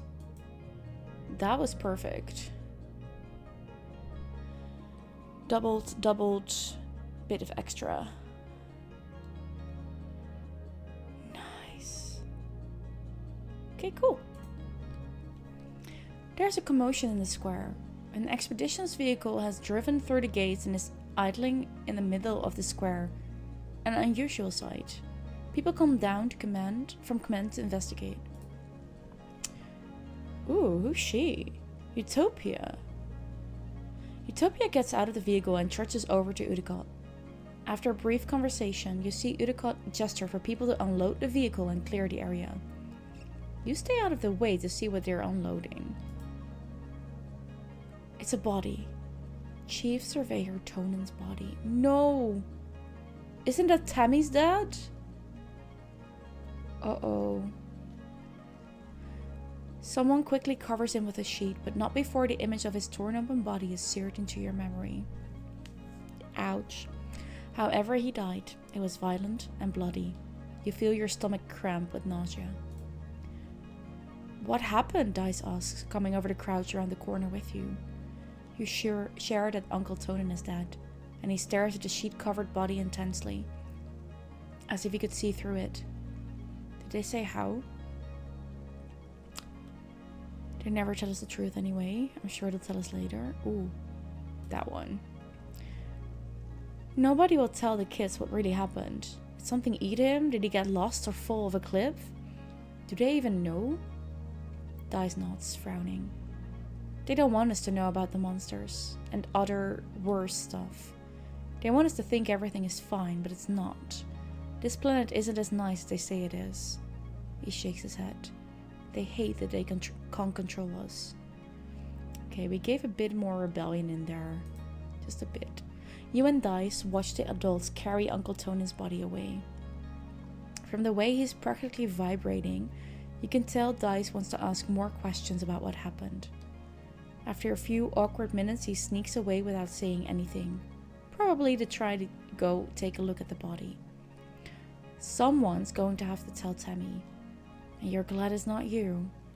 Tammy and her dad were really close. Now, she's an orphan. Poor Tammy. You watch Utopia bend over to get a hug from Udicott, wiping her eyes as she finally cries. Udicott has never been the most comforting presence in your life, but it seems to help. Utopia will probably be the next chief surveyor. At 24, she'll be the youngest council member.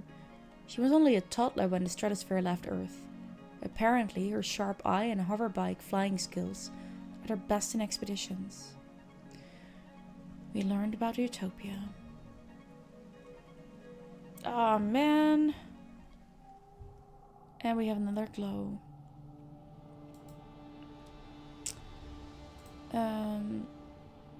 Utopia. Loves speeding across the planet on her glider, the new chief surveyor after Uncle Tonan.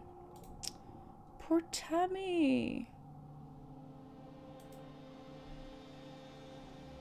Killed by xenophone while exploring when you were 11. Yeah. Okay. It's glow season. What are we gonna do? Is there no one here? Oh, Dice is here. Dice pokes a glowing bubble butt with his toe. The seed head snaps free and drifts up into the dark of glow, slowly breaking up into little luminescent specks. Make a wish, he says. Oh.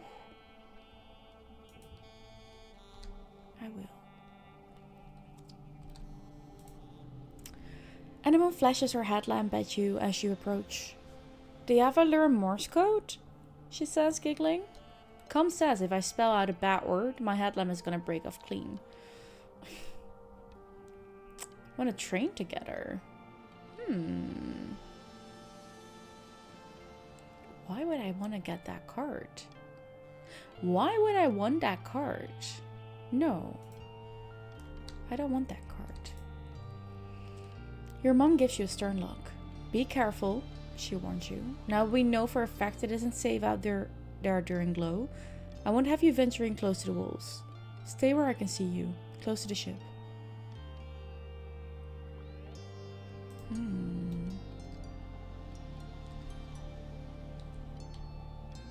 There's no one else out here, is there? Nope. Shall we do some work? Shall we do some more? I don't know. What are we gonna do?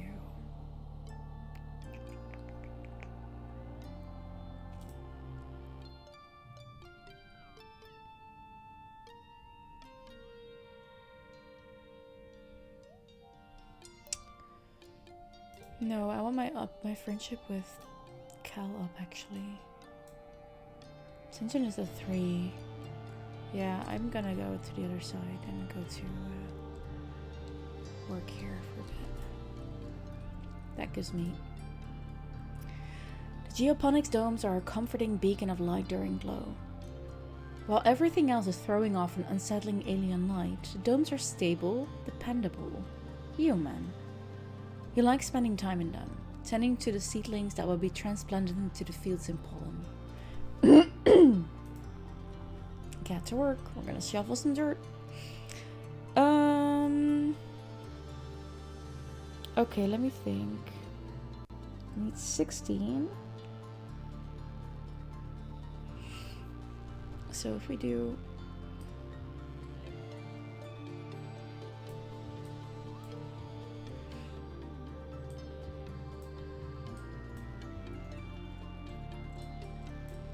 That would be 19.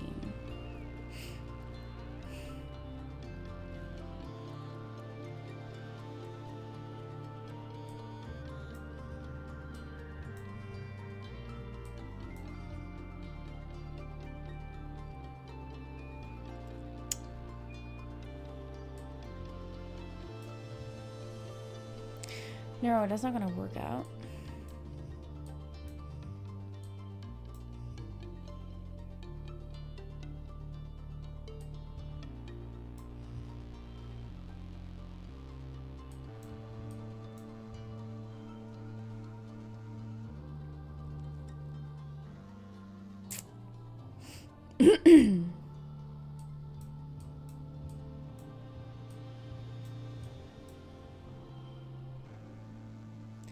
How did I make 19 then?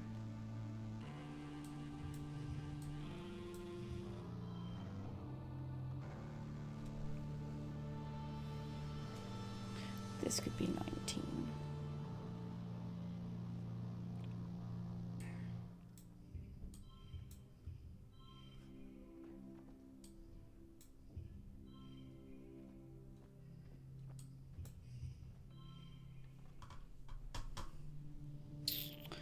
+2 to a card.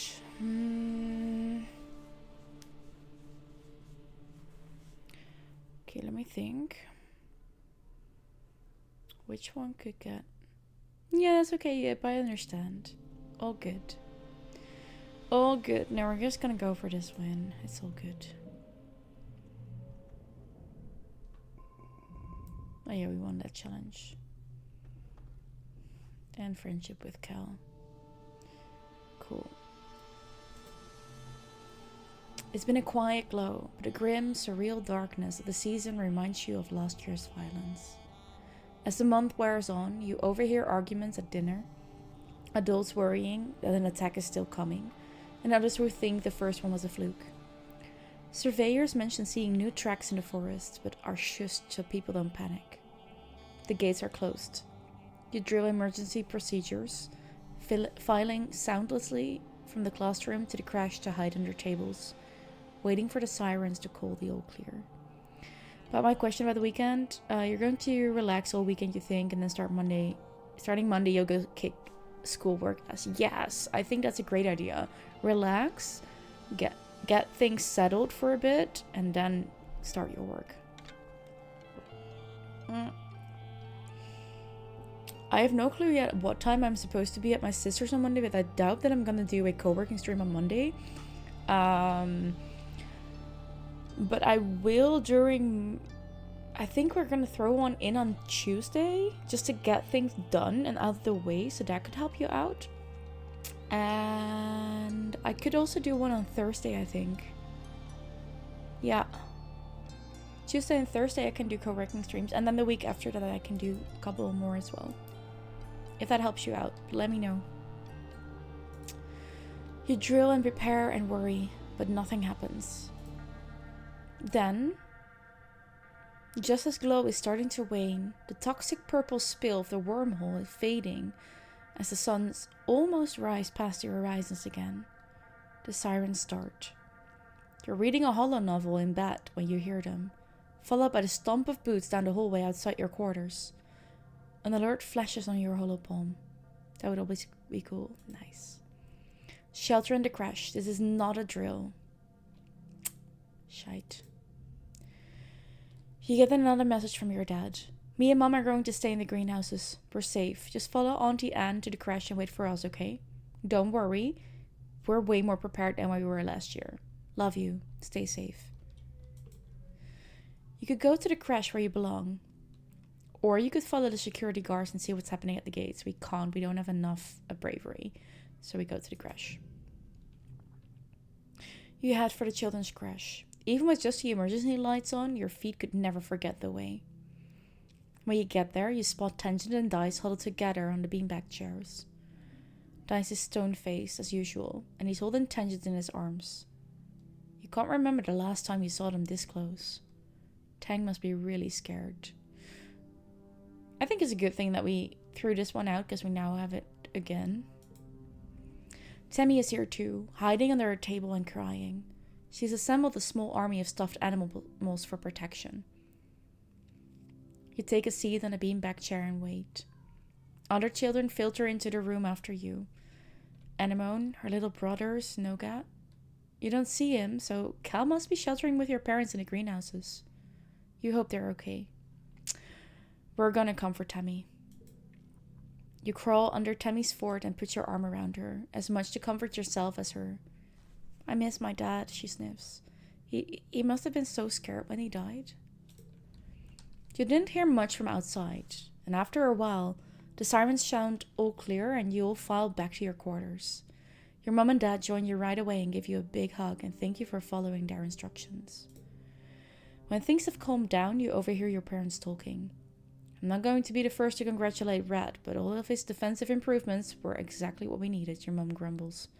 Ugh, he's going to be insufferable at the next council meeting. Your dad pats her hand. Credit where credit's due, Flulabelle, he says, and she smiles despite herself.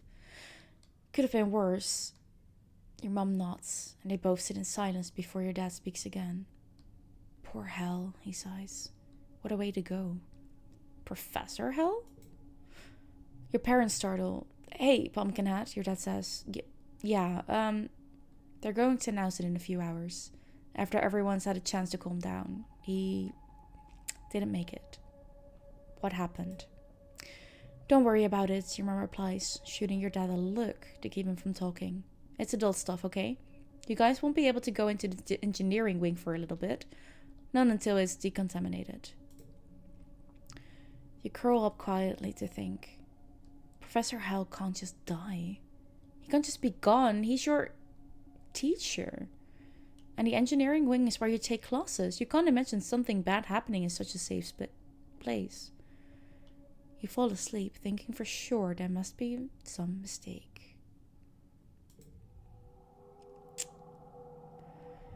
Oh boy. We lost 2 people this year. I'm gonna leave you here with a bit of this music because ads are coming in. So I'll be back in 5. Get yourself a drink, a snack, go to the bathroom, stretch. Just those usual things. See you in a bit.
Thank you for staying around.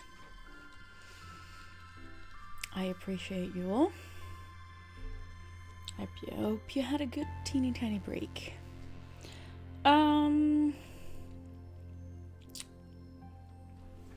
I got quite some new cards. I like that.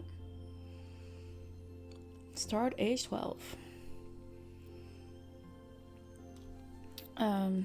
Make shape joke. Yes. Okay. Talk to Cal.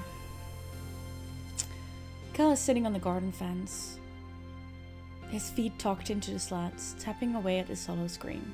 School's way more interesting when you can actually see how it matters, he says. Your mom says I can do more important stuff on the farm if I learn about crop rotation and stuff. He frowns at his holo screen. There's more math than I thought there'd be. Fun fact. Duplicate when drawn. Ooh. Yes. Fun nature fact. You recently overheard the children learning how to count by studying Hopeyes. Hopeyes have 1 foot and 2 tail forks and 3 stomachs and 4 eyes. And if you see 5 of them together, that's lucky, Cal laughs, finishing mnemonic with you. Wait, how did they find out that Hopeyes have 3 stomachs? I don't want to know. Okay, that was cute. Your dad is poring over some reports on his holopalm. Oh, hey, little seedling, he says distracted. Did you know that potato plants are related to sniff blossom? I never would have thought. He puts down his work and smiles. What do you need? I would love to help him with the animals, but we can't yet. Need 20 animals or greater. We are at 11. Okay. Mom? Mom is tricky. Ooh. You find a glittering crystal cluster. Cool. Tammy. Tammy has barely left the lounge since her father died. You often see her solemn face in the windows, peering out at the colony like a ghost. She hardly talks to anyone unless they talk to her first. Go talk to her first. Tammy looks up from the sewing she's aimlessly fiddling with. She gives you a watery smile. It's clear she's been crying. Hello, Eleonora, she says, wiping her face. Is everything okay? Typical Tammy. Even in her saddest moments, she wants to know how she can help you. Do you want to talk?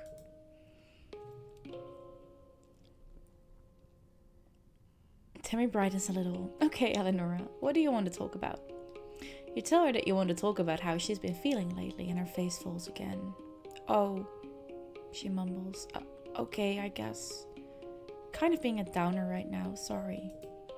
With that, Tammy starts to cry again. Her whole body curls up as she sobs, trying to hide her face in her hands so she doesn't upset anyone else in the lounge.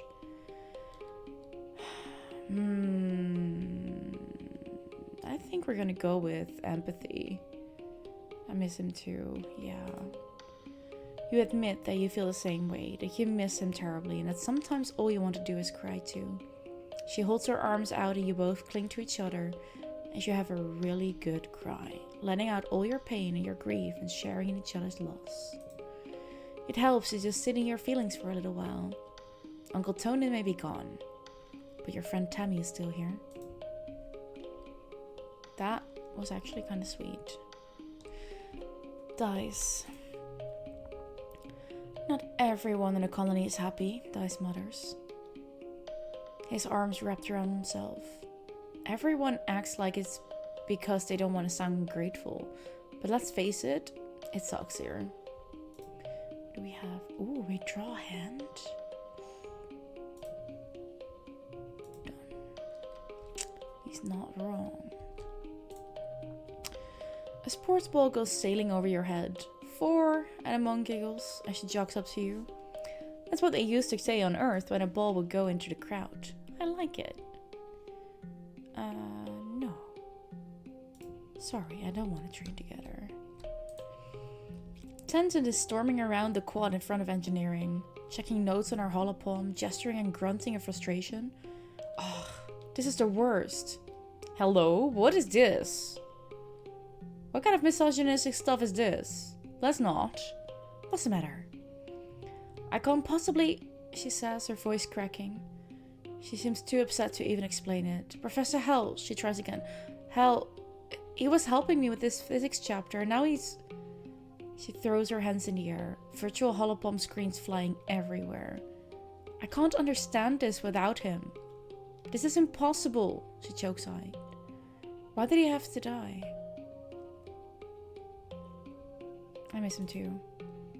Tang nods angrily. He was a good teacher, she says. He didn't deserve to die. I wish I could have done something to save him. You both go quiet for a few seconds. Eventually, Tang sighs. Well, we can't count on the adults to protect us, that's for sure, she says. We'll have to do it ourselves. Oh man, I wish I had engineering higher up. Well, good luck. Tang nods, going back to her notes. Thank you, she mumbles. Oh, I wish I could have done more there. I wish we could have done more there. Okay, Martz, are you still a bitch? Do you really think there are aliens here? Martz asks, looking out at the colony walls. Like, not the weird monster animal ones, but like human-typed ones? She sighs and crosses her arms. I almost want to meet an alien just because it would be something to do. There's so much to do around here. Just start doing something. What are we gonna do though? Some more combat? Or some engineering?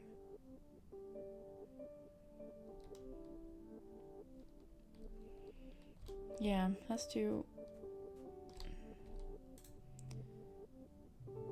this one. Defense training. 2 combat, 1 animals. More friendship with anemone. Right. Not necessarily what I want to do, but yes. You work on your flips and throws in self-defense class, and how to use someone else's momentum against them. Most of the people you're practicing on are adults, so it's a little intimidating at first, but soon you realize that being smaller is actually an advantage. Use your advantages, Red says. Well, having a lower center of balance works in your favor. Okay, let's throw this in. That one is locked in. That means that we're gonna go this way. We need 14. What if we do this? That's not gonna be enough. No.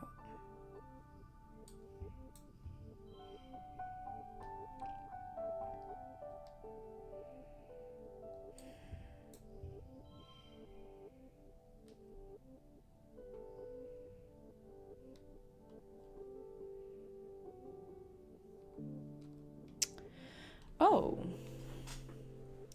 Now that's interesting.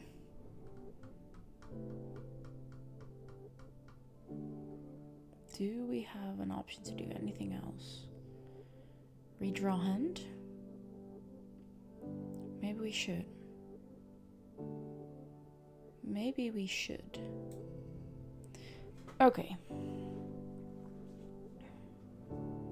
Duplicate when drawn. Interesting.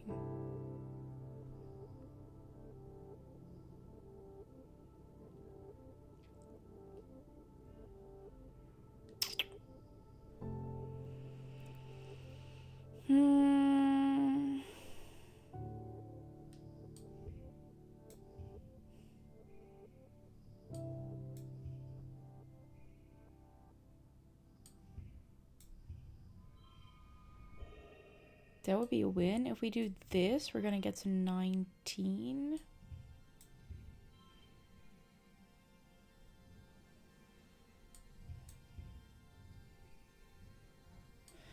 Yeah, no, we need this then.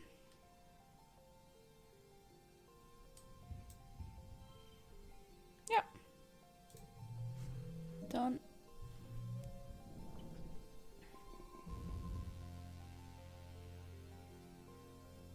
Nice.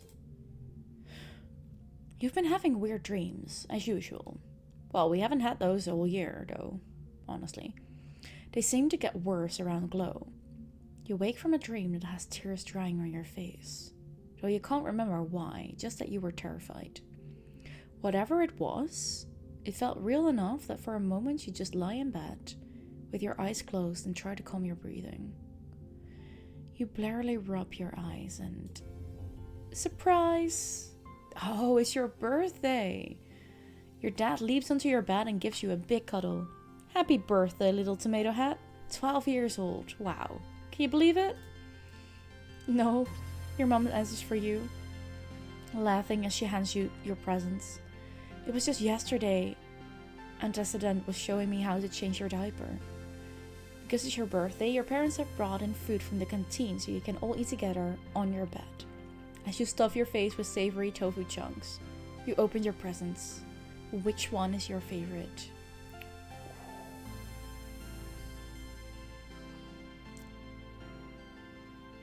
Okay.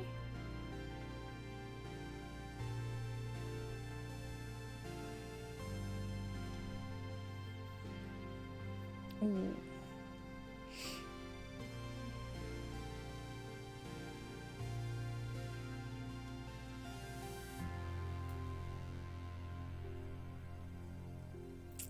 Let's go for this one. They're exotic because they came from Earth. I saved these seeds in cold storage for over 20 years just for this day, your mom says proudly. These are the first earth flowers to bloom for Tumna, white astrantia. She pinches her cheek. They're special, just like you.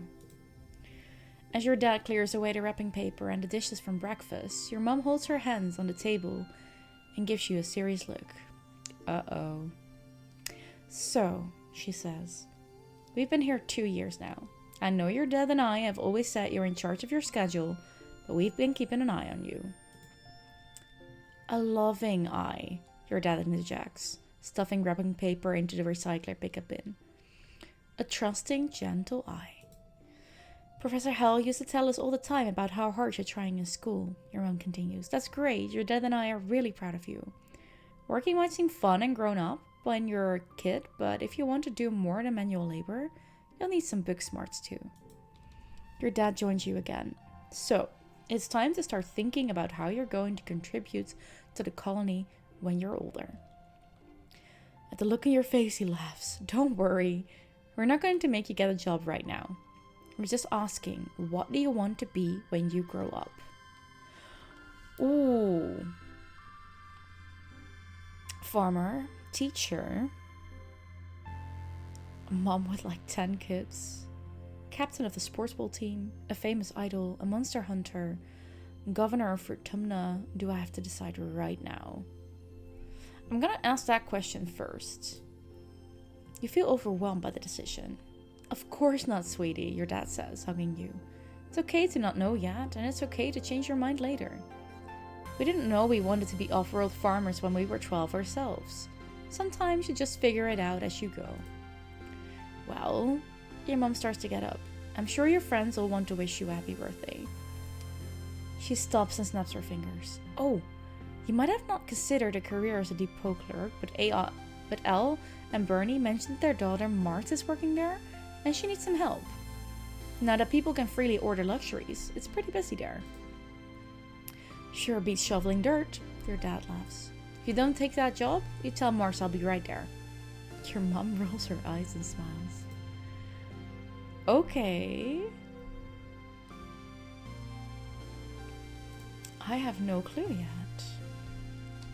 We're only 12. What the hell, people?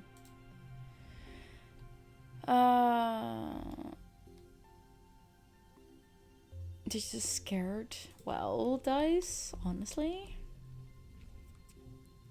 Ooh. He stepped cautiously through the colony gates. Eleonora, how's it going, little sis?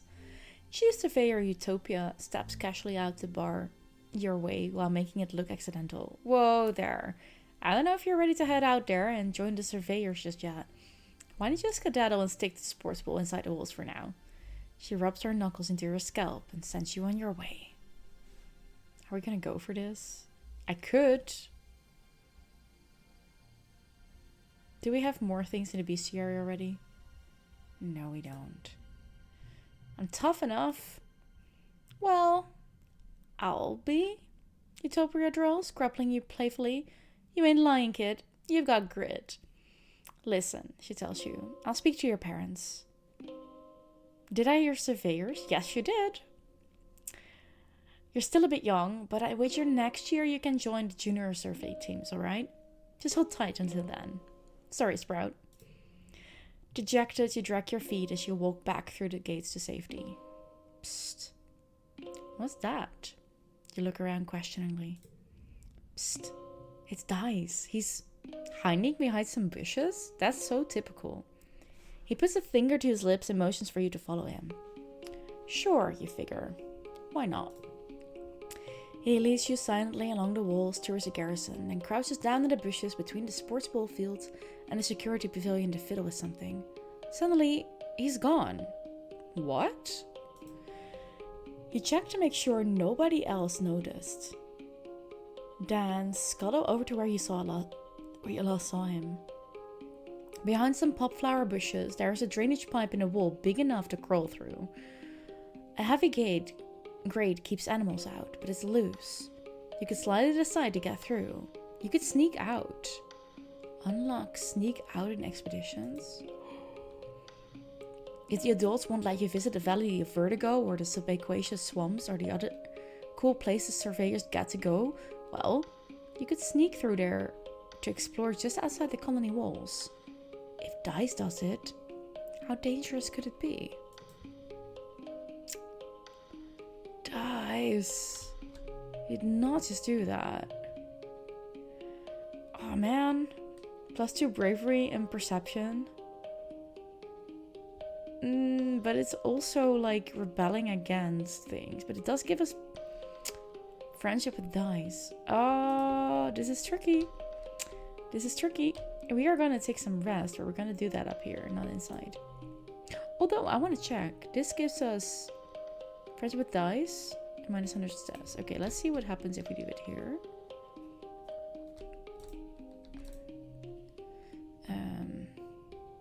Oh right, we can also do babysitting. Empathy. That's where we get empathy from. Okay, cool. How much stress is that giving us?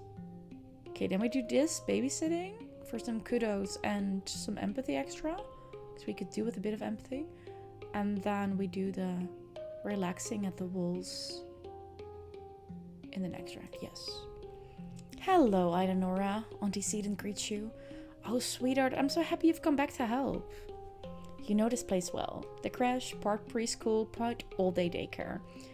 You practically grew up here, cared for communally while your parents worked their shifts.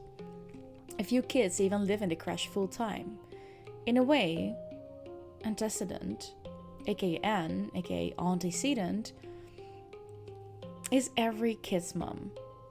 The smell of craft glue and clean blankets gives you a calming sense memory of all the happy time you spent here with your friends. Tammy is here too. One of the toddlers conked out against her chest. She looks comically petite carrying such a large kiddo, but she seems at ease here in a way you don't usually see. You're going to babysit too, she asks, in an excited stage whisper. You'll love it. Suddenly, a bundle of wild hair in pink overalls runs straight into you, nearly knocking you over. Almost more kitten than kid.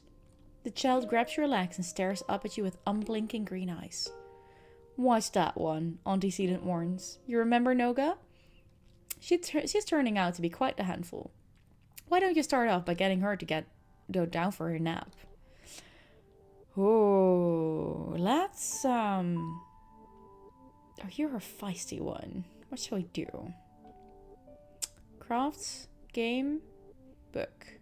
Let's play a game. Sports ball, she shouts and pulls an extra bouncy inflatable ball from her cubbyhole. You show Noga how to balance it on your head and bounce it gently up and down. Of course, when she tries, she bops it with such force that it flies across the room. She chases after it, clapping excitedly. Noga makes a beeline for some older kids who are playing with a Create-A-Bot. She charges in to pick up the bot and hug it, causing it to flail and whirl and knock both her and itself over. By the time you get to the scene of the crime, there are tears and the other kids are upset about their broken bot. The commotion attracts the attention of Auntie Sedant, who swoops in with hugs and tissues. Within minutes, she has it under control. Whoops, she says, holding Noga up onto her hip with ease. Just a little mix-up. Don't worry, everyone. Eleonora will get that bot fixed in a jiffy. And she winks at you with a warm smile. Okay. One slot will turn card social. Card becomes social, okay. Wait, we have 6 cards now instead of 5. Oh, that's because of the duplicate. Check. I understand now.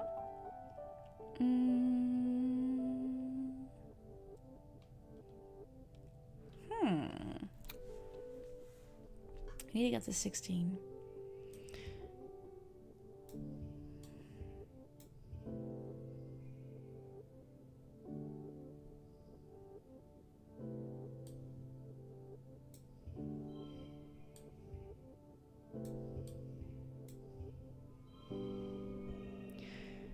But I do think we can do better than this. I'm not sure why though.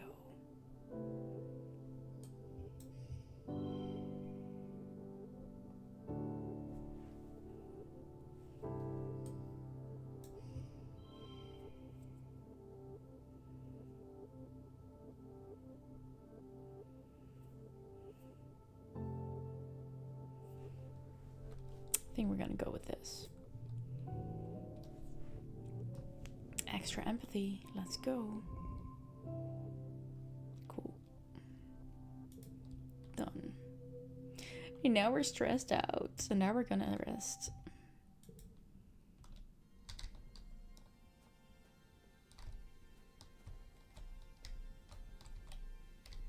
We are gonna talk to Cal. Cal is lying in the scrub grass at the edge of the garden, staring up at the sky. He blinks at you as your shadow passes over him. Hey, Eleonora, he says, smiling around and a stalk of grass between his teeth. You've ever just taken some time and appreciate this place?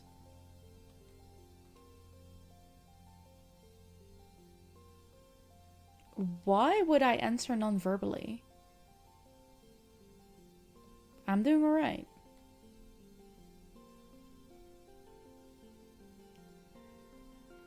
Welcome in, Daryl.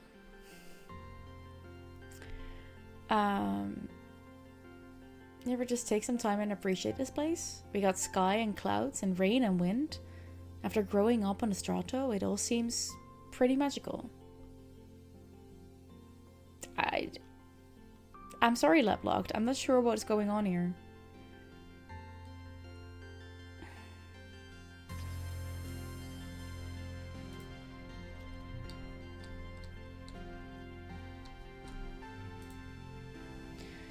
You spot Dice hanging out in the open flatbed of one of the expedition vehicles, kicking his legs over the side. They won't let me go on expeditions yet, he grumbles. They say it's too dangerous for little kids. He scowls. I'm not little. It's not that dangerous. She's just scared.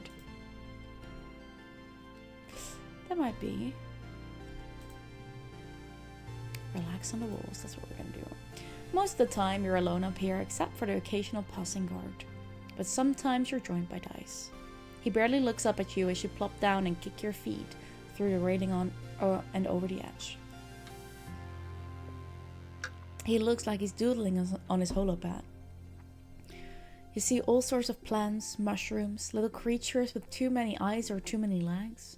He has a selection of plant samples at his side, like artist paintbrushes laid out on a towel. He must be quite a junior botanist. He's not drawing plants right now, though. He's actually drawing a person. And not anyone you recognize from the colony. They have long, dark hair and a pointed face, and are covered from neck to toe in floaty black robes. They look neat. You wonder if they're Dice's original character or something, like his super cool goth self-insert. That looks nice. Dice smiles shyly, but doesn't look away from his drawing. Thanks, he mumbles. I'm not very good at drawing him yet. He liked to say that to see people's reactions without words. Aha. Some people nod with a smile, gives a thumb up, etc. Wasn't trying to be troll or anything. Bad introduction. No, it's okay. Like, when you explain it like that, I understand. But especially with the fact that I'm playing a very text-heavy game, it makes no sense. For me, at least. But it's okay, Leblog. No worries. No worries. How are you doing today? Ooh. No, I don't want to...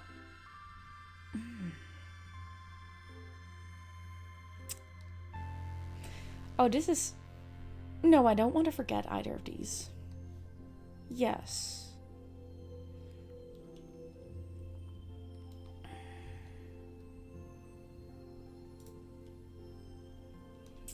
Okay. We got all of our energy back, or yeah, our stress levels taken care of. Dice is sitting in the grass near the big gates that lead out to the jungle. He's just staring out into nothingness and picking absent-mindedly at the weeds. He pretends not to notice as you approach. You're well, got your best friend in your lap, so you're blissed out. Cat or dog? Or kid, maybe? Although it would be weird to call that your best friend, I think, but that's me.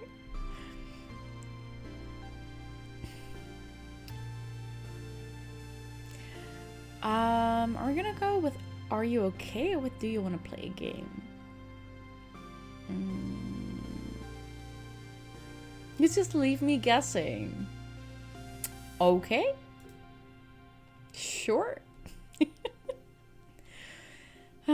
He shifts uncomfortably as you sit, but doesn't say anything. You both just hang out, saying and doing nothing. You're starting to wonder if Dice will ever acknowledge you when he says, I've gotta go. A co-worker. Now that gives me quite some questions, Lap. As he starts down the hill, he pauses and says, this is a good spot. I'll probably come back here tomorrow. We're making friends with Dice. I like him. Yeah. Not far from the truth, honestly. Interesting. Very interesting. You're a curious character, that's for sure. Kel is standing in the middle of the garden, spraying the crops down with a hose. As you watch, she leans down and drinks straight from the nozzle. Oh, hey, he says, standing up and wiping his mouth with the back of his hand. What's up? You're something else, Kel. You're something else. Ooh, an egg. A hefty red casino egg. What do we do with that? Collectibles. Oh wait, you're 1. I thought you were 0. Okay, that makes more sense then.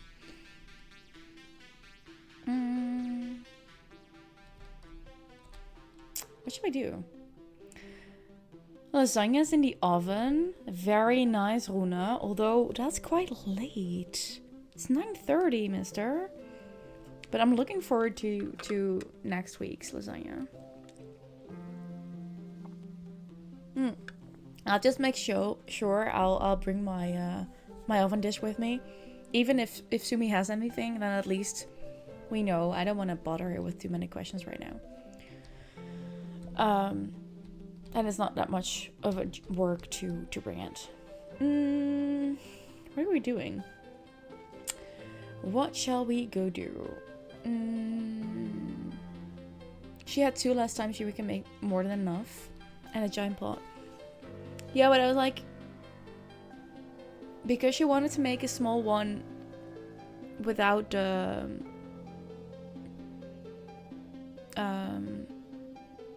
without the celery, right? That was the idea last time. You'll probably be too late for lasagna, or are you also cooking Saturday? No, Saturday is gonna be a bit of a kind of a potluck idea.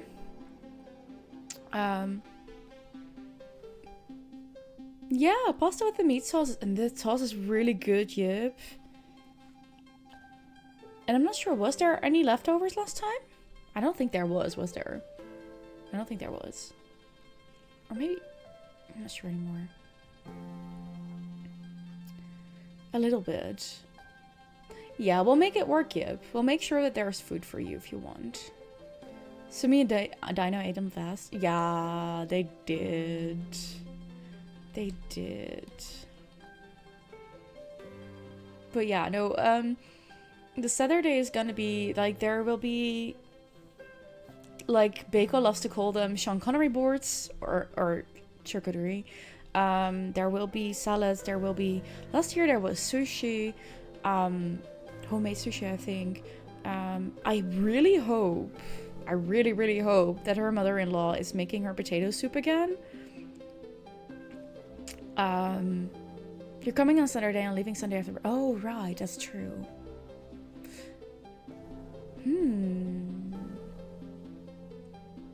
We'll make something work, at least with the meat sauce. We can do that. I think we're gonna study some more life sciences. I think. I'm not sure though. That just brings up, like, Sadly, you're a picky eater. Are you? Maybe check in with Sumi about that for the Saturday evening to make sure that there is at least enough for you to, that you are able to eat.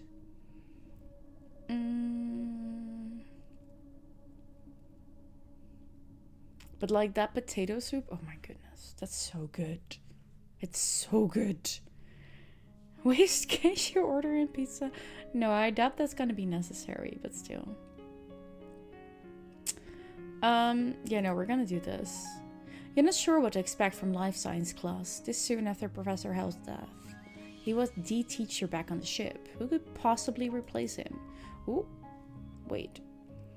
You take your seat in the classroom. There's no teacher yet. You and the other students wait, exchanging awkward glances as time passes. Eventually, Chief Engineer Instance breezes through the door. She is accompanied by Tang, who takes a seat beside you, barely giving you a second look. Life Sciences, Instance snaps. Who can tell me what it is? She points at you. Eleonora, start us off with the correct answer, please.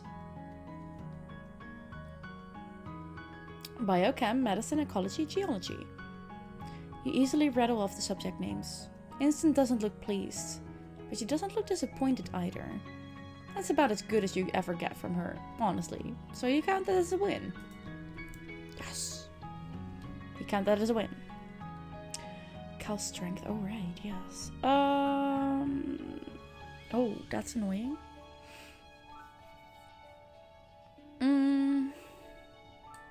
Or we just... No, we do have to use that one.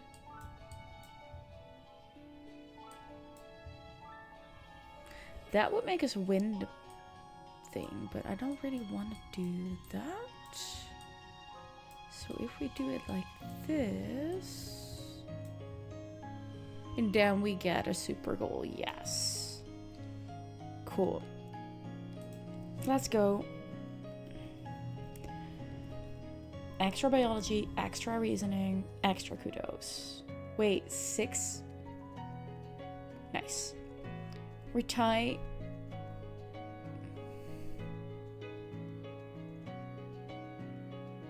Runa. Shall we not? No, we're not going to do that. What the hell? What the hell? Your dad comes back from work one day looking seriously under the weather. You thought I came across as a joke? Oh, no, it did. It did. But. What a great comment. Yeah, you like that, Lap? Your dad comes back from work one day looking seriously under the weather. He's pale, with deep circles under his eyes, and he keeps sneezing.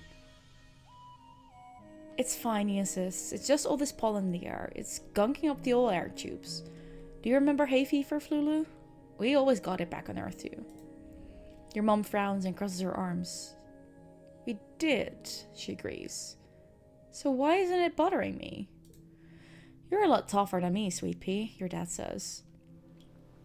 And your mom rolls her eyes. I'm sure I just have to get used to it. Like you did, he continues. Maybe I'll go for a stroll outside the gates later. Really get a good lungful of this stuff. I feel bad for a few weeks, but after that, I'll be fine. Your mom raises both eyebrows. Outside the gates. You. Your dad shrugs. Then he falls into a fit of sneezing and can't answer. Your mom directs him to go lie down in their bed. You need rest. Not machismo. Machismo? She scolds him. I don't have achoo. Your dad sneezes. A macho bone in my body, foo-foo. And I have to fertilize the corn and the pixie beans this week. Your mom grunts. Your dad pulls a handkerchief from his pocket and sneezes into it a few times. Big, yelling honk sneezes that echo through your whole quarters. He pulls it away from his face and you can tell that something's wrong. Your dad says weakly, holding the handkerchiefs away from his face. It's bright fuchsia pink and glittering in the light. That's weird. Then his eyes roll back in his head. His knees buckle, and your mom yells for you to go instance. Chief Engineer Instance takes your dad's vitals and gives him a courtesy look over. But she seems satisfied with what she sees without having to do a thorough explanation. The explorers have started calling this the shimmer, she says, shining a light down your dad's throat. He's looking a little better, but not much. It's an airborne environmental toxin, likely in a pollen fog. Will he be okay?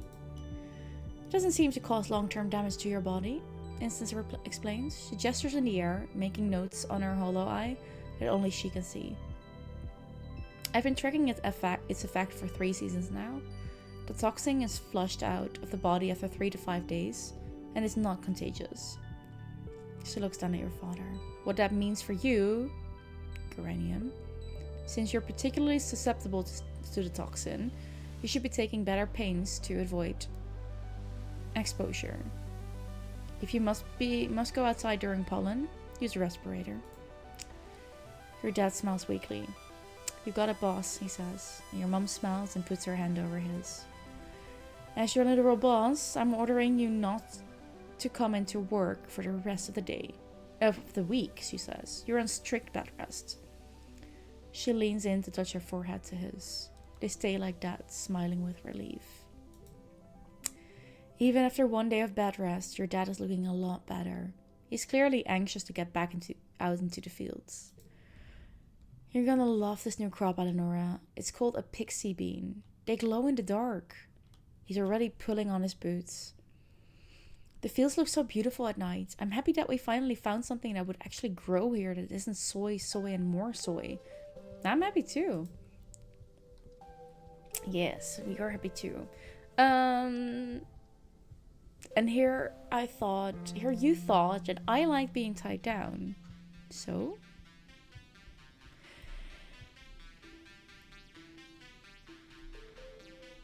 Runa, no. That's a horrible joke. What the hell? Question though, on its own, or do you have to write it?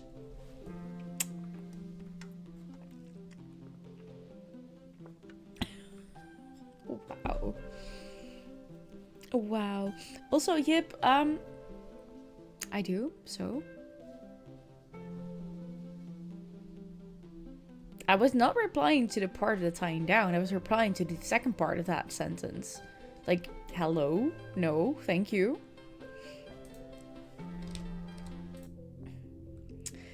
Your holopalm pulses with a message from Tang. Hello, Eleonora. If you're not occupied, could I ask you for your assistance in the lab? Thank you in advance. Tangent. You heard me laughing, so it's a good joke. Whatever. Typical Tang, but her asking for help is something so rare that you can't help but head over right away. You find her hunched over a spectrometer, making notes on a holoscreen. Oh, you're here, she says, blinking rapidly. She looks like she's been awake for days, wrinkled, a little shiny, and with the wild-eyed look of someone who needs a cup of black tea. I came as soon as I could. I think we're gonna go with how can I help. The second part of that message is definitely less interesting, both with animals or you. Exactly. How can I help? I'm researching this shimmer, the respiratory illness some people report during pollen, she says. I'm loath to admit it, but I need your assistance. She takes your vials with swabs inside and puts them into your hands. Takes 4 vials with swabs inside and puts them into your hands. I need recent saliva samples from both you and your father, she says. There must be a reason why he's so susceptible to the shimmer, and you're not. You share half of your genetic code with him. There must be some marker we can compare between the 2 samples. Then, she continues, pulling out another vial from a rack of test tubes, administer this to yourselves. Wait 3 days and take the samples again. The test should be able to determine if anything in your body chemistry has changed. Tang looks at you very seriously, cutting through her bleary expression. There's something going on here, she whispers. Something really, really big. I've become to realize this is about more than just curing a disease. She squeezes your hand so hard it almost hurts. Unlocking the secrets of the shimmer, who it affects and why, it could lead to a greater understanding of all life in Vertumna. And knowledge is more than power, Eleonora. It's control. Tangent?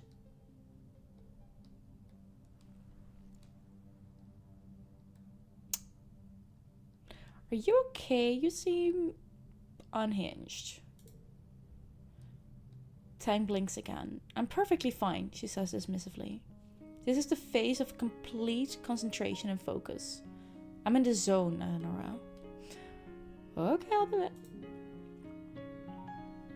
Ooh, shimmer cure, help tangent. Okay, thank you, Tang says. I've been researching so hard, I think my eyes are going to fall out of my head, and for what? Well, for the end of a debilitating disease is a pretty good reason, but Tang just shakes her head at herself before he can answer. We're at a disadvantage here, she mutters. We're fighting blind. We need to understand this planet if we're going to get it under our control. I think that's the start of problematics, but hey, for now.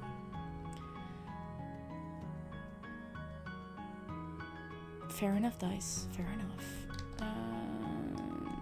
Cal? Yeah, we heard that one before.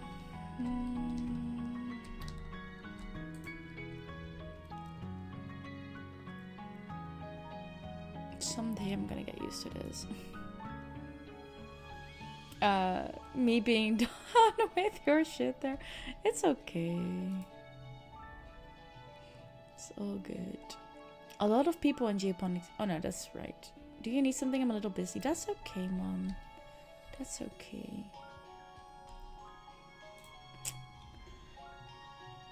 Oh hey, Eleonora. Mars says, breezing past you. I'm sorry, I can't talk now. I'm on my way to working command. She stops when you don't sound amazed enough. You know, the supply depot? She clarified. It's the most important job in the whole colony. Anything that gets made here goes through me first. Mart's smug smile gets, somehow, even more smug. Plus, I get the first pick of all the best stuff. Go straight to Seek and ask for a job. I don't think we're gonna do that. Are we gonna ignore her? Yeah. Mars looks at a loss for words. That's it? You're not impressed? OMG. What does it take? She stomps away, presumably to write an angry post on the colony social media about people who just don't understand how hard she works. You roll your eyes. Mars is angry for now.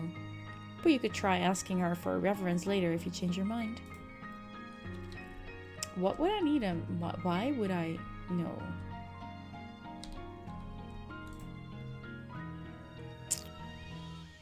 No, we're not gonna babysit again. Engineering? No, come with animals. Defense training. Anyone loves their big brother Com. When it's his turn to teach the class, she's more focused than ever. You learn a lot from Com and from Anemone too. You never had any siblings other than everyone you grew up with in the crash. So watching her idolize her big brother is kind of funny. Okay, let's see.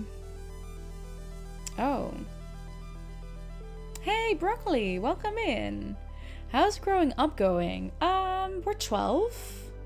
I think we're doing quite well. I think we're focusing on like mind matters, so biology is really high for us, but also toughness is going very well. We lost Hel and Tonin though. That's kind of sucky. But yeah, it's actually kind of cool. Oh, this is gonna suck. But I say this then.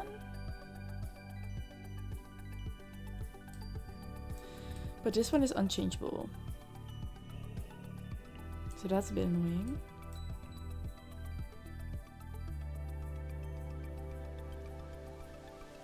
You're not growing up anymore, so you're only growing out. Oh boy. How are you doing, Broccoli? I hope you're well.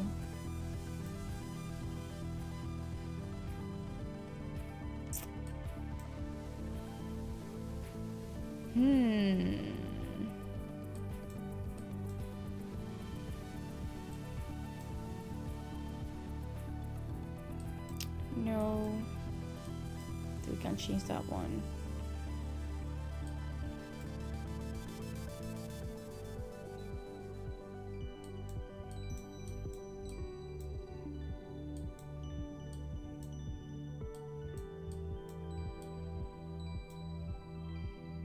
Nope.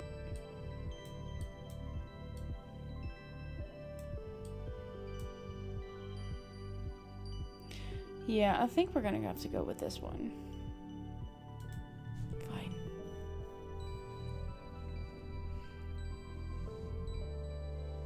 Some combat and some animal stuff extra.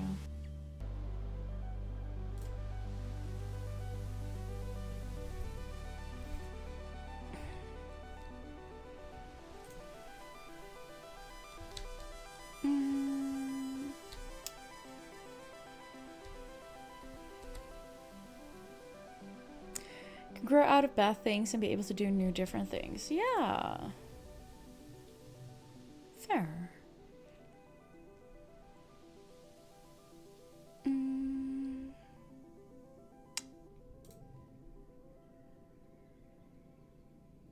we want to give him one of these? Not quite what you meant, but you're definitely right.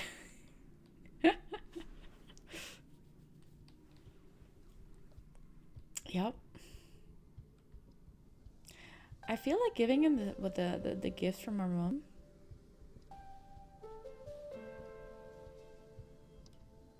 Yes.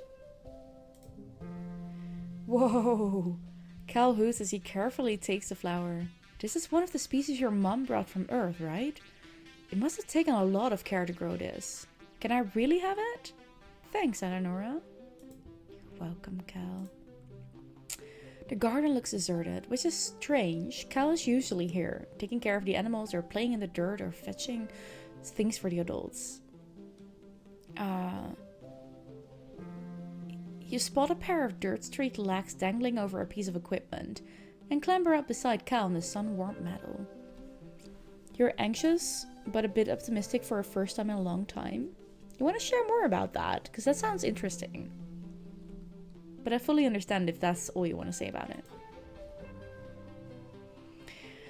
Cal's distracted by something in his hands, but he looks up as you sit down. Oh, hey Eleonora, I greet you. I didn't hear you do that. Sorry.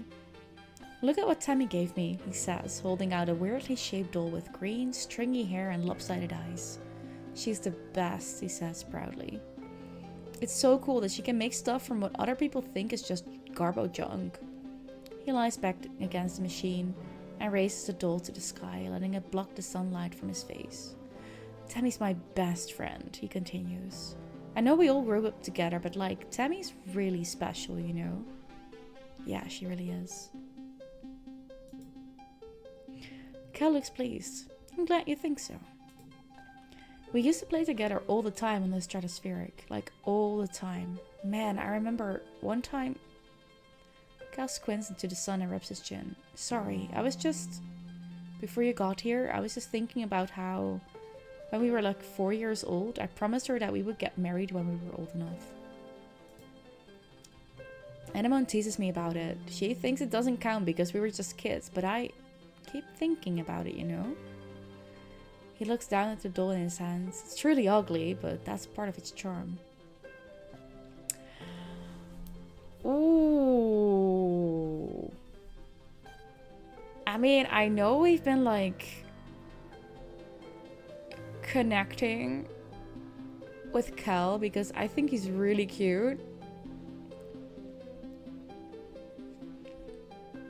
But Tammy would be a really good fit for him.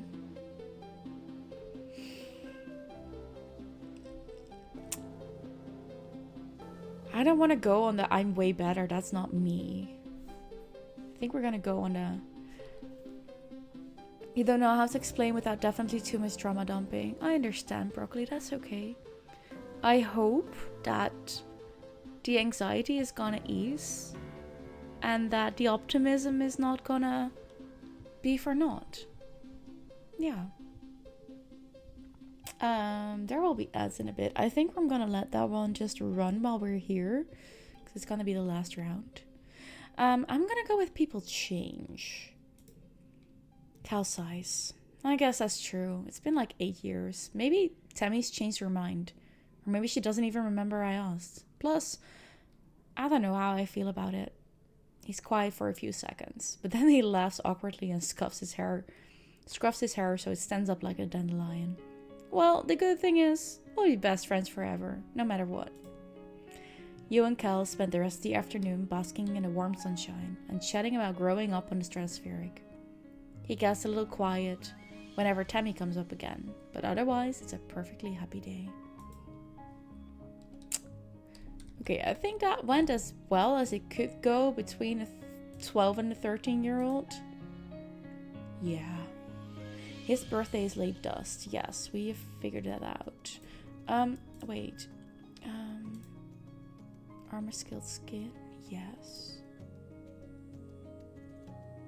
Tangent. Reduced sleep.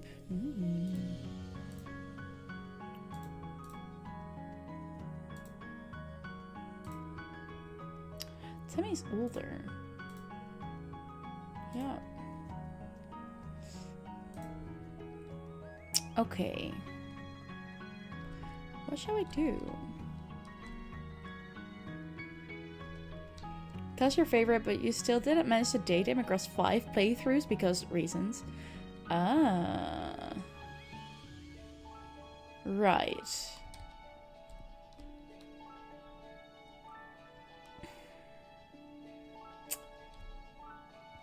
I think Dice is also really cute. More interesting by the part we play through. I'm gonna throw this one in here. I'm still here. I'm still gonna be playing, but you might be hit with ads. That's what that is about.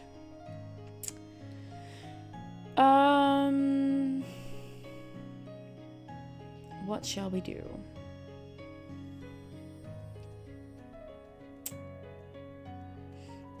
I'm not sure.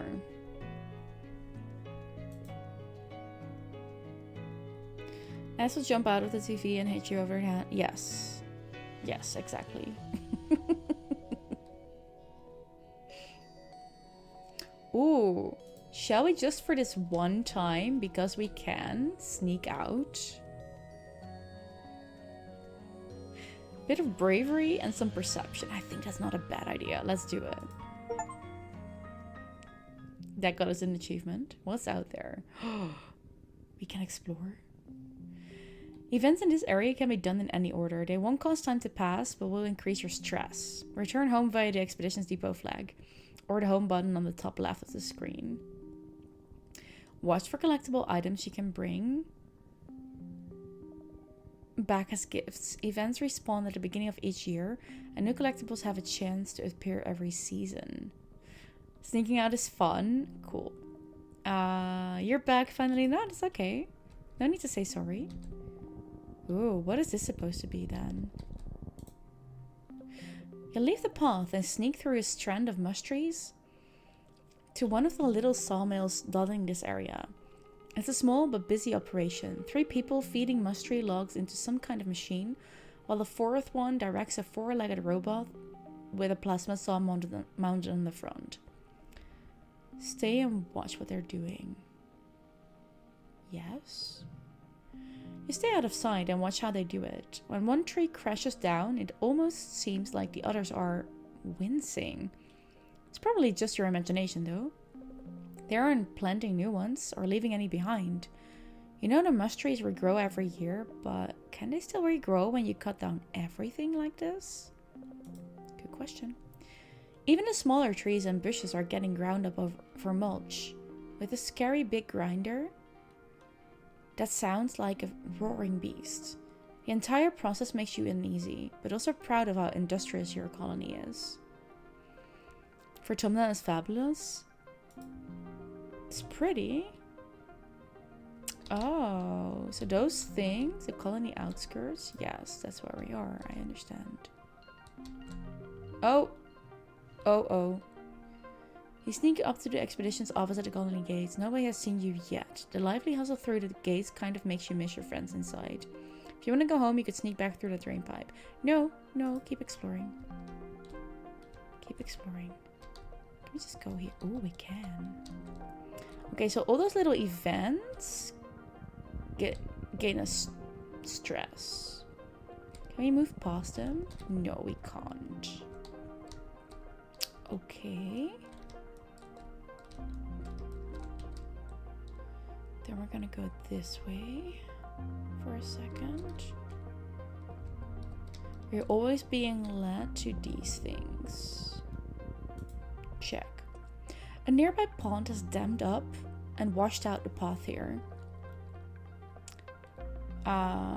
You can keep exploring till you max out on stress and you will be just forced to leave. Yeah, I think we're gonna do that and then spend the night or a month on the wall to get another point with dice. The path continues on the other side. Briefly jump over it. Yes, we can do this.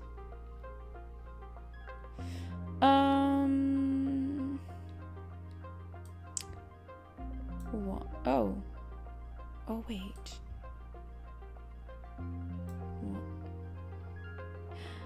That's not gonna help. You're curious, has anything from our pinned message happened?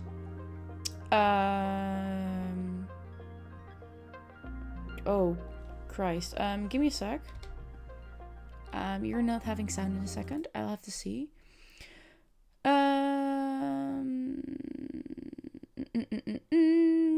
Yes, definitely.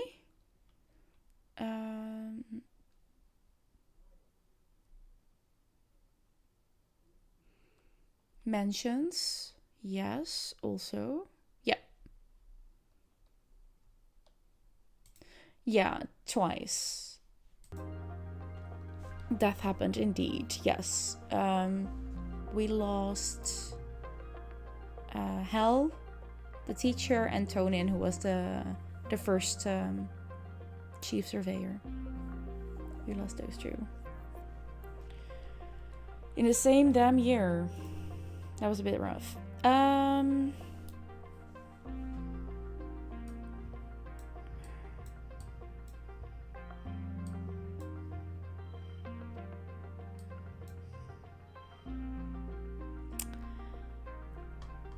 not so sure about this.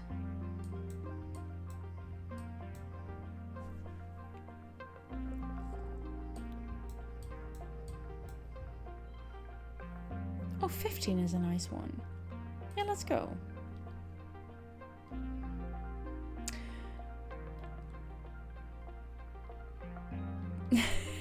Good. I'll go to my hairdresser on Wednesday.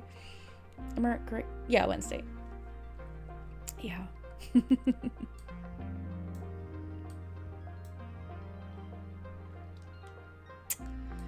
not really a need for that one. Oh, that's a nice one. Yes. We already win? Shaving it? Absolutely not. You're going to your hairdresser tomorrow morning? Nice.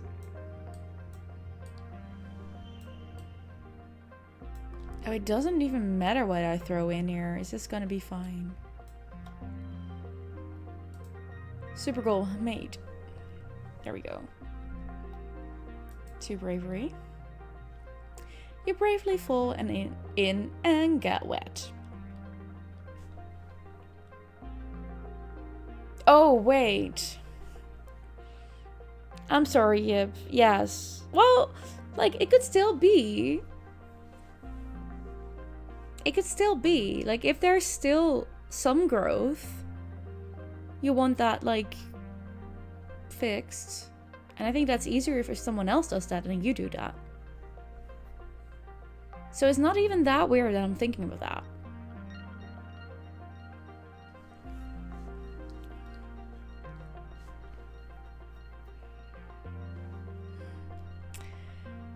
You flounder towards the other side, soaked but victorious. Yes. Very much soaked. We can do this twice more? No. Yes, twice more. You just shave your head every week. Have done for the... Okay, fair. But, like, it wasn't that weird to think of that. Like, it wasn't that weird. Are we gonna follow the path or are we gonna go here? I don't know. I see something laying down here, though. Fair enough. Yeah, exactly. Okay. Some farmland has spilled outside the walls. The fields don't look like they're doing very well. Nobody's around right now. In fact, it looks a bit abandoned. There are some meager looking crops ready to harvest, but the animals are starting to get at them. Salvage? Salvage. You pull up a handful of wrinkly tubers. They're probably supposed to be potatoes eventually, or maybe yams. It's hard to tell. You dig around a little longer, but it's all pretty picked over. Okay. Yeah, we can do one more. Oh! Dice is here. Yes, we're gonna go over here with Dice. Absolutely. Absolutely. You spot Dice sitting in the clearing, but not before he sees you first. Instead of sneaking away as usual, he stays still as you approach. Look at you randomly supplying the colony with food, right? We just did that. Like, it's totally natural that he'd be sitting in the middle of the jungle so far away from the colony walls. Now that you think about it, you're a little glad to see him. You are so far away that you can't see the walls anymore, and it's really weird out here, and it's getting late. Dice stares unblinkingly at you as you approach. Hi, Lenora, is all he says. Hi, Dice. He seems to be in a good mood. Something you see very rarely. Did you see Chief Surveyor Utopia out there? Dice asks. She has like X-ray vision eyes or something. She'll catch you for sure if you get too close. She caught me once and I got in big trouble. How about I show you something cool and sneaking out will be our secret, okay? He jumps up and walks a little ways into the trees, and you follow. Just a few minutes later, away, the ground drops off and a large stone outcropping juts out over a cliff face. Dice walks right to the edge without slowing. It's a long way down. Come on, he says. Try to be brave. Let's go.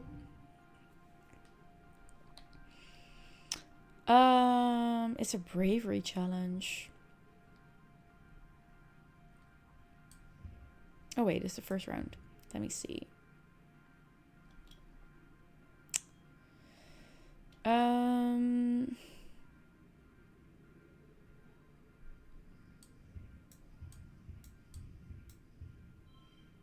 No, that's not gonna be it. It doesn't have the highest value. This one will only work if it has the highest value. That makes no sense though. I'm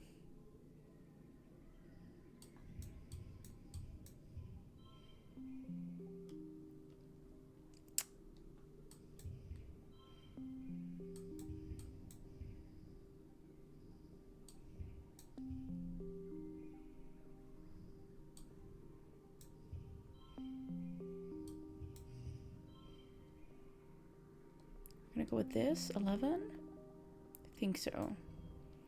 Okay.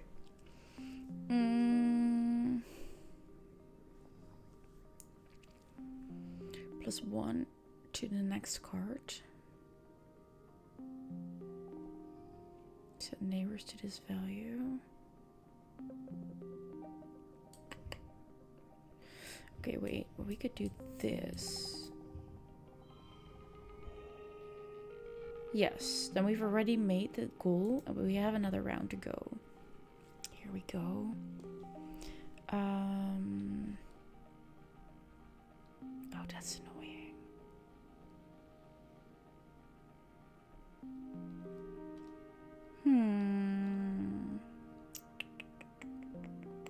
Because this one is unchangeable, so this is not gonna do anything. Yeah, I know it will. You know, we can just play 1. We don't have to do anything.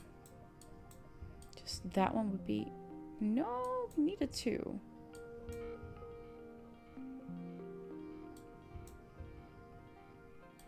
Okay, can we...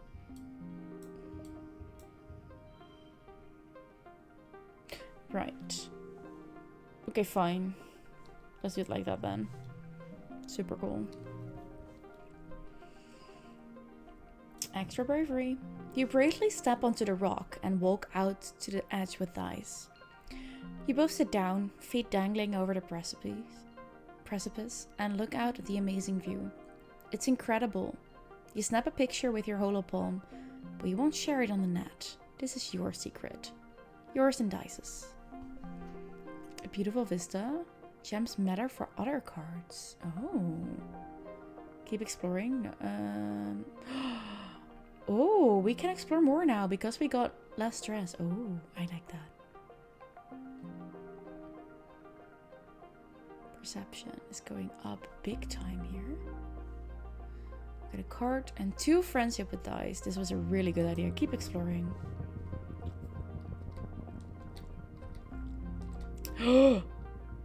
Oh. Thanks, Dice. Thanks indeed. Oh, are we gonna do this? Or is this asking for trouble? There's an animal on that one too. I like this one better, I think. Also, there is something that I want here, so... Ah, okay. There in the clearing. The most majestic creature you've ever seen. It's like a unicorn from your dad's storybooks. But with leathery reptile skin that shines when the light hits it. It moves so softly, like it doesn't even disturb the ground. It could be dangerous, but you want to see what it does. We have some plot armor. I know, but still. Be as quiet as possible. Perception challenge. Let's do that. Perception is 22. Let's go. 3 rounds for 27. Okay, we can do that. 0, 1, 2. Next round. What does this do?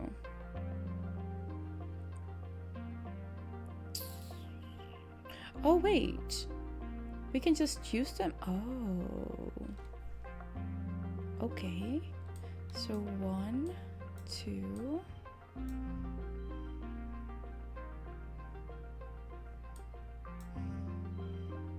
Yes. Oh, I wish it was a 4, but this is perfect. Next round. That was cool. Okay, I like the gem. The gem card is really good.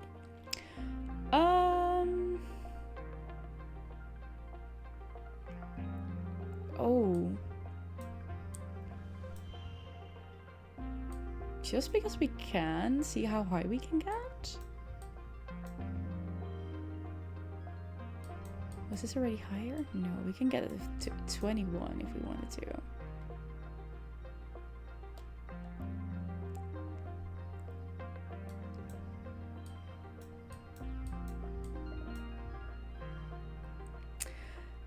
Some cards say +1 to cards with gems or something. Yeah, we just had one here. +1 for each gem on other cards. Yeah. Okay. Nice. Big extra stamps. As you settle in to watch it from behind a strand of mush trees, the Unisaur, I like the name, looks up towards you, startled by your movement. You try to hold perfectly still and quiet your breathing. After a tense moment, it goes back to its business. First, it sniffs out a good tree and rubs the scent glands in its neck against it thoroughly. Then it pees like a crystal waterfall on a rock. Everything it does seems magical. You quietly take a picture with your holopalm, but you know you can't share it or you'd get caught for sneaking out. Next, it sharpens its horns against a rock, which is scored with marks from having done this before. This must be its favorite sharpening rock. You notice a bulge in its stomach. It must have had a huge meal recently. Or is pregnant? Eventually it curls up for a nap. You quietly sneak away. This is so wonderful. Vertumna is a magical place, and we gained again less stress so we can go further into our exploration.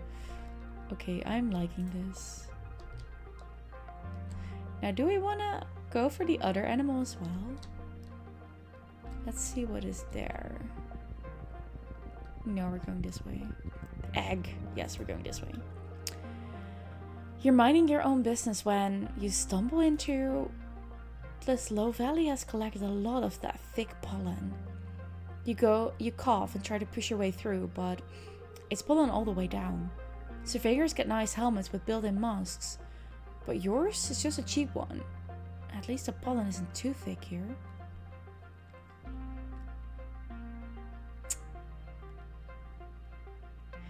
I kind of want to try, but also I don't want to push my luck.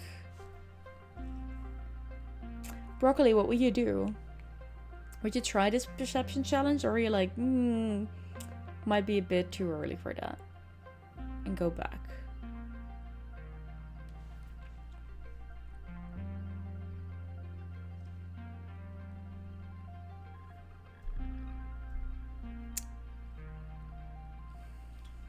Not sure.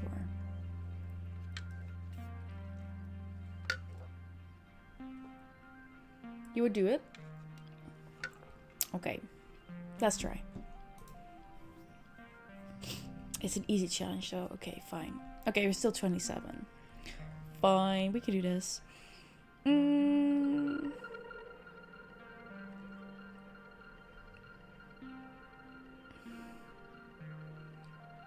Looks like not gonna go live at all today. So pissed. That sucks, Peach. I wonder what would be going on.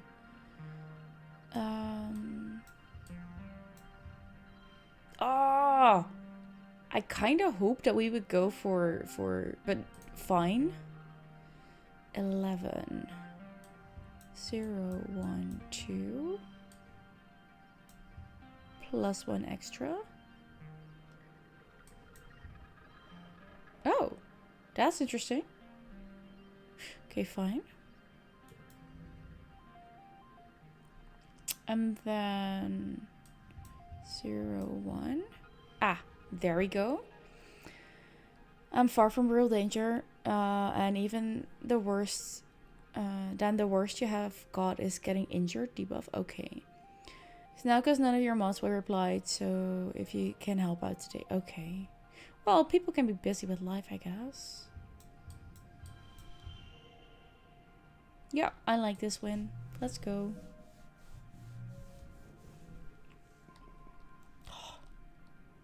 I love the height of our perception right now. So happy with that.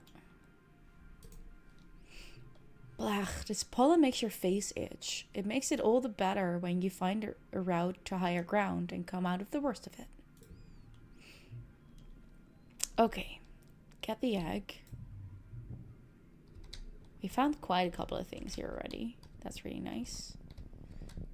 Oh, another egg past this one. Okay, let's go.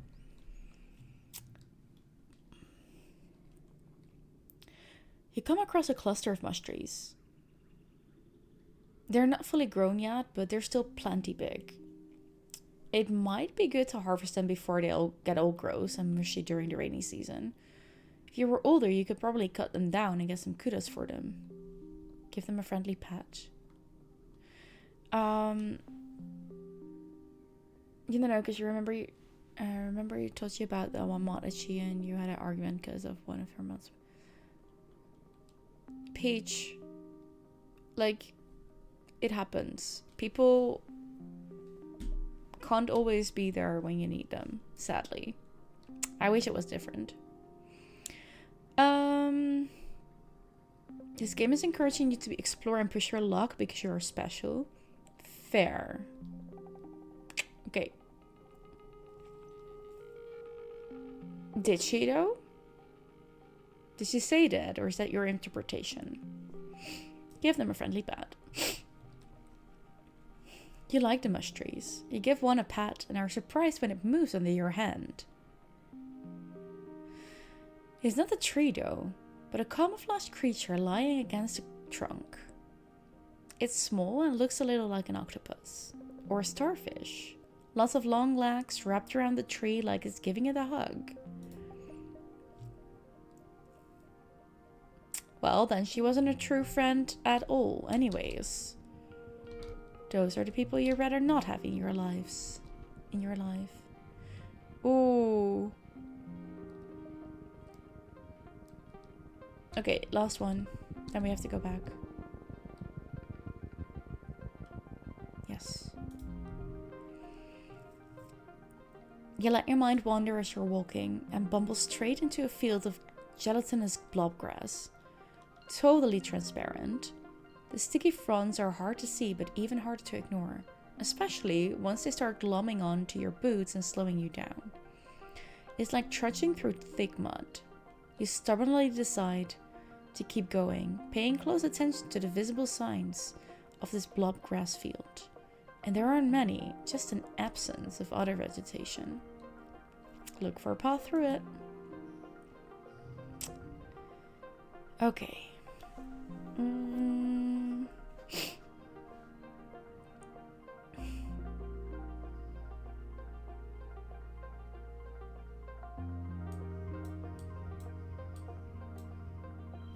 Perfect.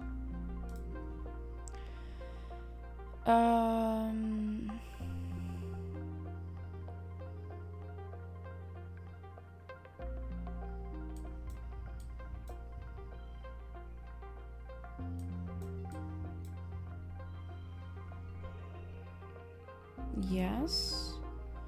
And then we're gonna go here.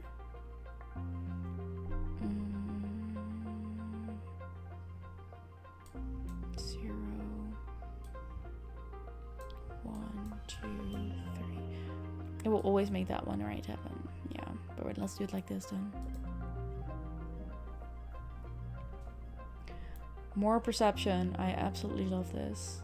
Highlight collects perk. All collectibles glow. Oh. We got a perk. Not sure why though. There it is. You can hop along from that rock to that fallen log. Then climb over those old pieces of surfing equipment. You get through the villainous blobgrass. You spend a bunch of time on it though, and it takes some tricky balancing. It's tiring. You're too worn out and tired to continue. You have to go home now. Yes, we are gonna go home. Treasure the 33 points in skill. Ah, check. I wondered if it was like 25, but it didn't make sense with the 3 thingies. 2 bravery, 2 perception, extra. We got so much perception this turn. So much.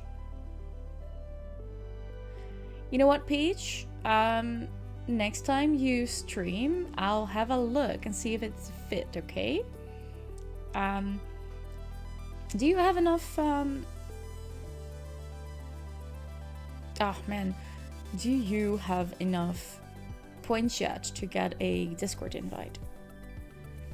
See those little bumps every third? Yeah, those are all unique perks, right? Yeah. So we're also close for one with toughness and with biology. That's really cool, actually. You're 2k? Okay. Fair. This was really good. This was really good. Also, more friendship with dice. I like that. Age 12, dust season. Let's go. We are gonna talk to people first. No, I was just wondering if you had enough that you could just... we could get the link to get into the Discord and then ask your questions there. Because I have a couple of tech-savvy people in my community, but they're sadly not here right now. But yeah. You tell Tangent you know where Dice has been going. You tell her he has been sneaking out to explore the jungle. Not far away, but outside the walls. Tang looks concerned. Really? She says, wringing her hands. Is it safe? I'll keep him safe. Probably not. I'll keep him safe. She eyes you skeptically. Full offense on her, but you're just a kid, she replies. However, I suppose it's good to know he isn't alone out there. Why did we talk about... Yeah, I know we need some time off, but we also need to talk to people. What the hell is that? Oh, a yellow flower? Fuck yes. We got a flower. That was cool. Yeah, no. Oh, wait, maybe... Can I give you a gift? Wait. I have way more collectibles than that. What the hell? Oh, duplicates are stacked. Okay, good. Whew. I was like, no, wait. I picked up more eggs and more mushroom logs. I'm gonna give him an egg because I know I like here. Have an egg. Is that an alien egg? Cal claims. Whoa, I wonder what's inside it. If it's still warm, maybe we can hatch it. He lifts it up and scrutinizes it. Anamon's always talking about wanting to eat a big old alien egg, he says. If this one's not fertilized, I'll give it to her. Fair enough. He liked it. Yes, he did. Yes, he did. Ooh, 35. 15 with him. 39 with Tangent now. Fair. Okay, cool. That was a good one. Can we talk? Can we talk, Dice? Dice almost completely ignores you in favor of playing a game on his holopad. Just one, he mutters. Then cusses and stomps his feet as the game lets out a cheery whistle of defeat. Stupid game. Dice hisses. He looks like he'd throw the game away if it wasn't literally attached to his hand. You will learn what others like gradually or dislike. Have I found anyone? Yes, I know that when Cal's birthday is that late dust. Yeah. I know Cal's birthday. He likes red Xeno eggs. Good to know. Yeah.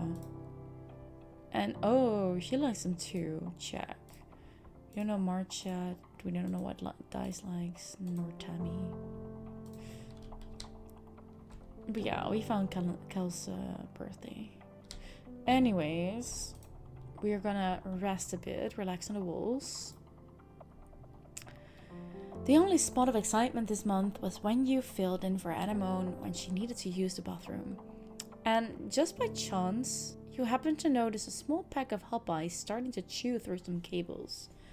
Anyone is a little peeved you got the accolades for spotting them. But it's not like she can complain. You weren't even supposed to be on lookout duty. Fair. You get 2 times friendship for something they like and 2 times for a birthday gift. Ooh, that's good. This one is really, really annoying. So we're gonna get rid of that one. Forget. Yes. It's time for the 3rd annual Vertumnalia Festival. You gather with your family in the colony square. Everyone takes a seat as Governor Udicott approaches the stage. Already? I feel like we just did that. She folds her hands and serenely addresses the crowd. What a pleasure to address you all today as your governor, she says, looking as pleased as she ever does. In under 3 years, we've built a colony of which we can be truly proud. While we suffered hardships and losses, we remain standing. As always, looking towards the future we are building together. Let us use this midsummer festival as a time to reflect on our many blessings, Udicott continues. Fresh water, good food, healthy children, and a strong community. Udicott bows her head. But first, let us remember Professor Halitosis, who guided our children and kept her engines running for so many years. Chief Engineer Instance will be filling in. With help from our ship's AI congruence, until someone can take up the mantle that rested so easily on Hal's broad shoulders. We also recognize the passing of our dear friend, Chief Surveyor Melatonin. Known for his gentle nature and his curious spirit, Tonin is survived by his daughter Aspartame. In the crowd, Tammy sniffles loudly. In his place, we welcome our youngest council member ever, Utopia, representing expeditions. Udicott invites the rest of the council to stand and be recognized among the crowd, including your mom, who huffs in annoyance. It's every year in early dust, okay? When the applause dies down and the council sits, Utopia remains standing. Actually, Auntie Udicott, you'll mind if I just make a quick announcement? Udicott nods and Utopia clears her throat. I just wanted to say thanks to you all who are trusting me with this job, she says, her clear voice ringing out over the crowd. A cheer rises from expeditions and she motions for them to quiet down. Uncle Tonin left some big shoes to fill and, well, I'm gonna give it my best. We're fixing to get to the bottom of what we're calling the shimmer, the sniffles folks have been getting during pollen, Utopia continues. Until we do, please keep on wearing your mask when the pollen is thick and let the doc know if you're under the weather. She bends down to hug the governor as she leaves the stage. Thank you, Utopia, Udicott says warmly. And thank you to the rest of the council for their service. Live music starts playing and Udicott smiles. And now, it's time for games and feasting. The crowd disperses towards the feasting table, clearing the area of chairs so the children's competitions can be held. Which will you do this year? Ooh, let's have a look. Good evening, Eleanor Ranchet. Good evening, Smurf. Why can't we do the challenge show? Does this... Oh. That goes up every year. Okay, good to know. Oh, we're so close though. Oh well. Reasoning 15 or grading. We're at 19. And this is toughness 15 or grading. We're at 30. We did the bot triathlon last time. And the science fair we've also already done, I think. No, we didn't. I think we started with the talent show. Broccoli, do you remember that we did the talent show the first time? So last stream?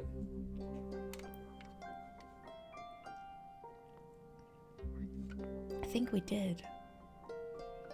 There was something with Tammy, right? So then we should go science fair this time. Although my toughness is bigger. Check memories. Right, that's true. Unless I threw it out. Oh no, we did science fair. We did science fair. And we did bathathology. Okay, so the only thing we actually still need to do is talent show, but we haven't done it yet.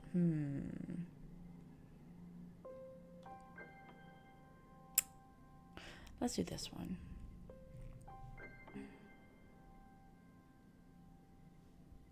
Oh, it also gives certain people friendship. Oh, that's fine. Tension's project involves how the surveyor's gliders work.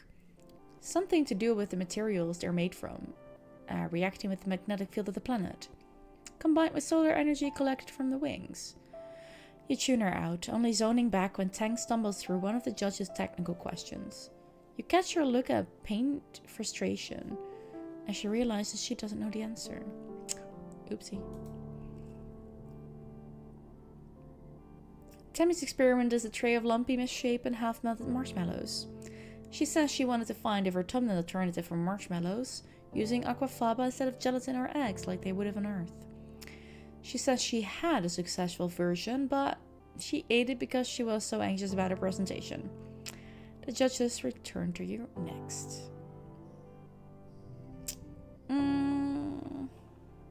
Card becomes a 2.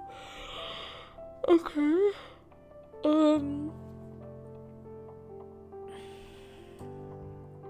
0, 1. Oh, that does that. That doesn't do anything, so no.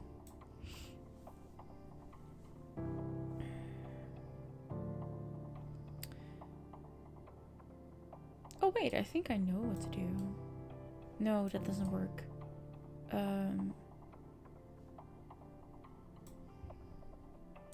We could do this. Oh, we need to get 46. Wait. Wait. We need to get 46.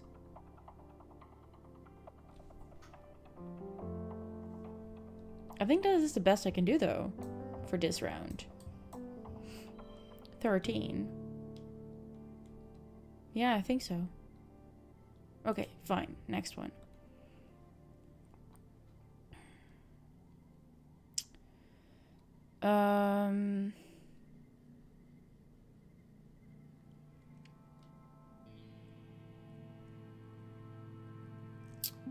Not sure I'm gonna make this, honestly. That card becomes... That's so annoying. That one still becomes 2. You have a visitor. Have a great rest of stream. Thank you, Yip. That's late at night, but okay. Have a good evening. Oh. That's not bad.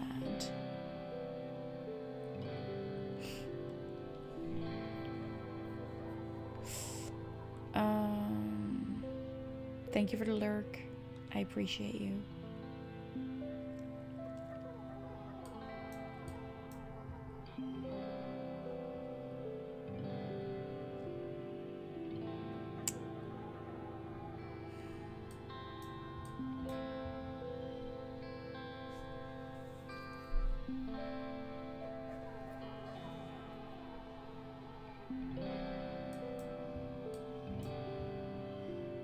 Still doesn't make sense.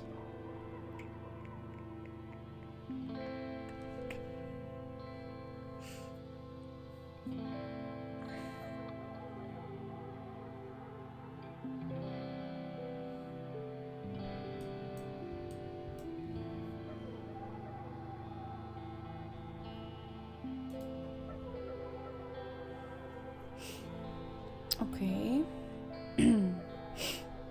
So if we do this, just for the sake of it, would that still...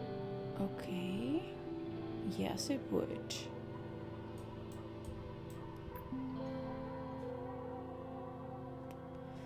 Okay.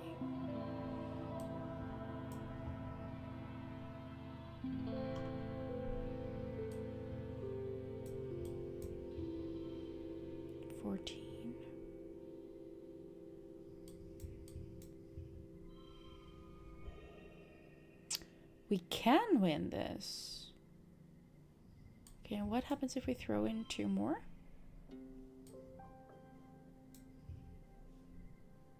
Why would that be only...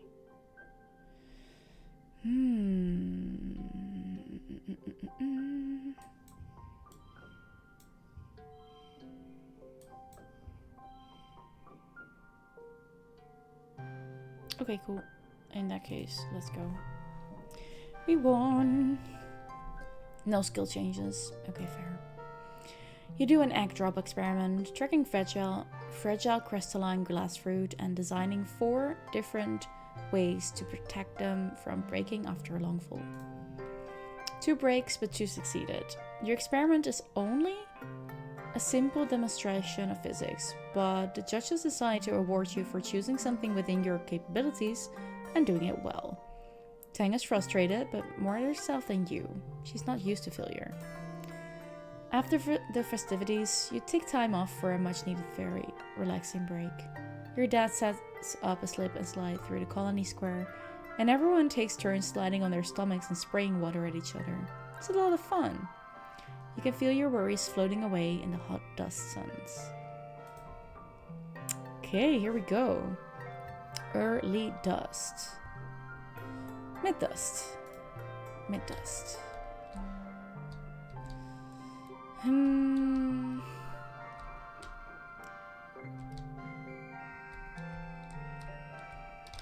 Hi, Cal.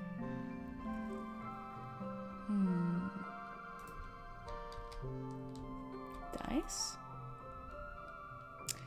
You can hear Dice sniffling, finding him tucked into a leeward alcove of the walls. He stumbles to his feet when he sees you approach. What do you want? He scowls. Did March send you? Tang? I'm not going back. I'm not just going to do what people tell me. Okay. What is going on with him? All good, mister. All good. I'm not gonna push you to do anything. I don't like you. What are we gonna do? I kind of want to go for toughness. So that we can get that perk. Wait, I forgot something. Need perk. Wait, but then... Oh, that was something else. Oh, that was the glow that we just saw. I remember. I see now. Yes. It's a good perk. The one I have right now. Yeah. This is a good perk that's coming from this one? Okay, let's go. It's not always shoveling. You sometimes get to control the huge robotic vehicle that has been fitted with a plow. The robo-plow is massive and intimidating, and can easily grind through rocks or even trees. But the colony only has one, so you have to be very careful when you give it instructions. You're tasked with taking a bunch of rocks out of the field, and given the robo-plow to do it. Cal loads its software up on his holopalm, and there is a lot going on there. All these digital gotchas and a long list of possible subroutines with parameters to enter. Eleonora, he says, nervously poking at the interface. Do you want to try doing this? Reasoning 10 or greater. +1 during 10 lesson.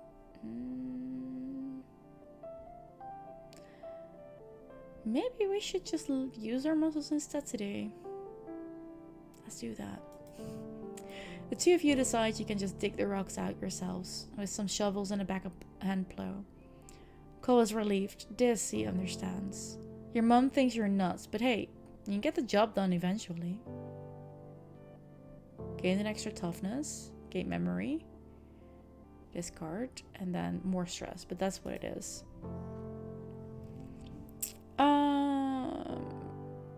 We need to get 19, then we get these cards. Okay, so... Oh...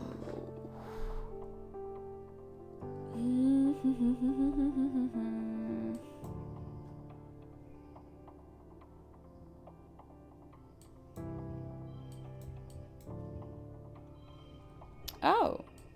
And if we do play that one? Now we still have 22. Fine. 22 is good. Bingo.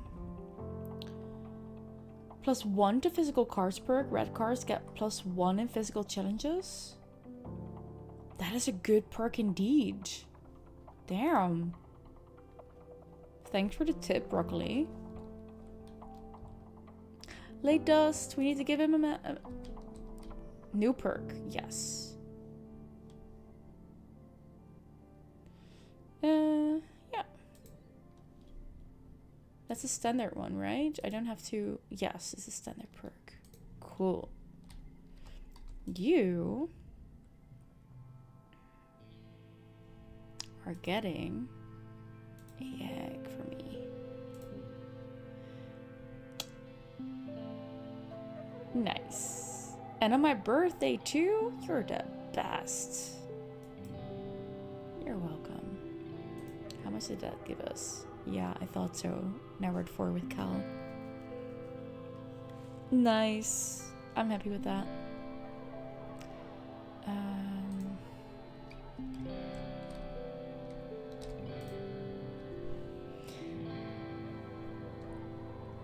I mean, most of them are good. There is a couple of weird ones, but they are mostly late ones. Ah, check.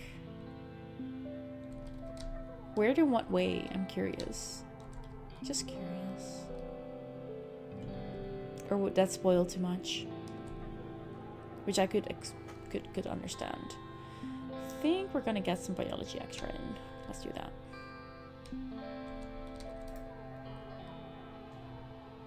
Life sciences. Tension stops you on the way to class. Eleonora, were you heading to life sciences? Good, I could use your help with something actually. I'm working with Chief Engineer Instance. Oh, that's okay, Broccoli, never mind. In the biolab. If you give me a hand with it, I'm sure she'll give you credit for the class. Of course I'll help. Honestly, admits Tang, we just need somebody to label Petri dishes and move them from the cooler to different machines. A hobby could do it. Instance is staring unfocused at her hollow eye as she processes the results of the scans. Tang goes and stands beside her, pulling up the scan on her hollow palm. They confer quietly while you wait.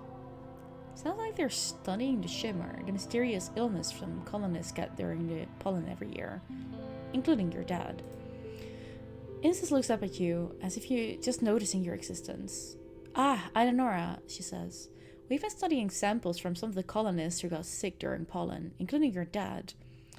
Some of the stuff in his lungs, it's some kind of fungus. Ooh. We think the shimmer is a form of reproduction, Tang explains. It's like a fungus trying to turn us into more fungus like it. It's really neat, actually. More like ultra creepifying? You sound like you like the fungus. I admire the mechanism. Tang corrects you. But we'd be much safer as surveyors to set fire to it all, rather than trying to study it. Who knows what else is out there trying to kill us. You spent the rest of the week helping them study the illness. Mostly, this involves following instructions and doing, as Tang loves to repeat, jobs a hobby could do. Nothing beats hands-on experience though. This would be easier if we had an actual sample of the fungus, Instant remarks. They're working with some biological samples, a fancy word for snot, but according to them, the fungus is all mixed in with human cells. Instance has to spend a lot of time in vert space trying to disconnect the two inner models. And where could I find a sample? Our most useful reports have been from foragers returning from the Valley of Vertigo, she tells you. Where the pollen is thick all year, that might be a good place to start. Let's get to work. Very, very annoying.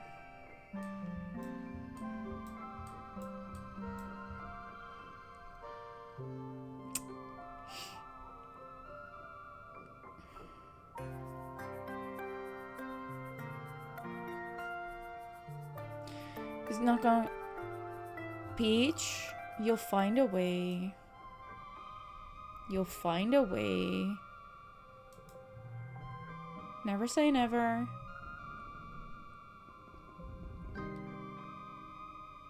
Yes. 4 biology extra. 3 more to go. That was worth it.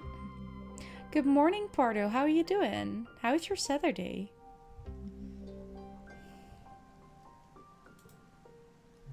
Okay. Also, I'm gonna be very, very annoying, Pardo, but we're gonna raid out. I'm sorry. I don't want to, but we are. We really are. New save. Wait. Second session.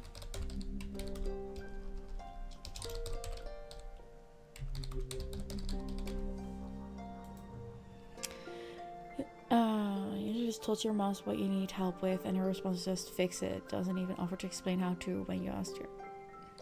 That's weird. It happens. You just woken up. Fair. Yeah, I know it happens, but still, I feel kind of sad always when people just came in, and I'm like, we're gonna raid out, but we really are. We really are. Peach, have you tried like Googling your problem? They're quite, or what you could try is the help desks, like the FHQ and stuff from the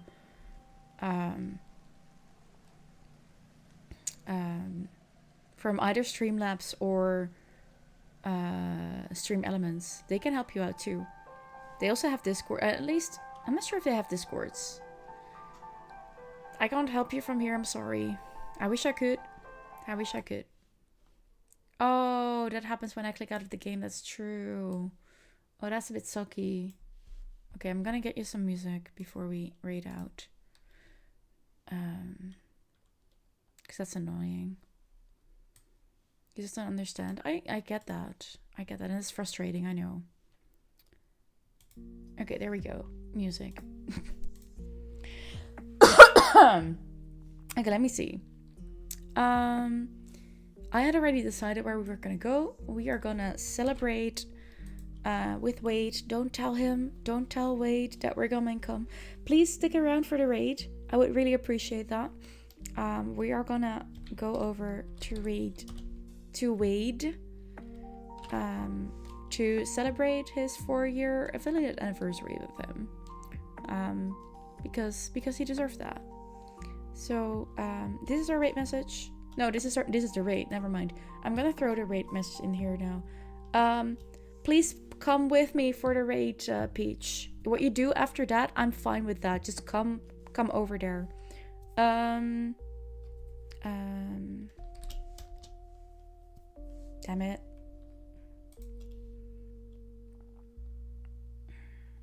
Where's my party? What? Happy anniversary.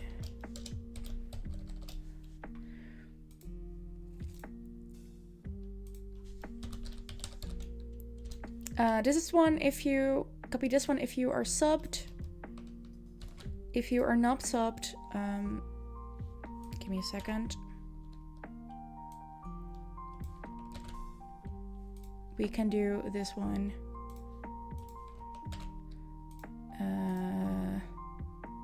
I'm not sure if that one is in there.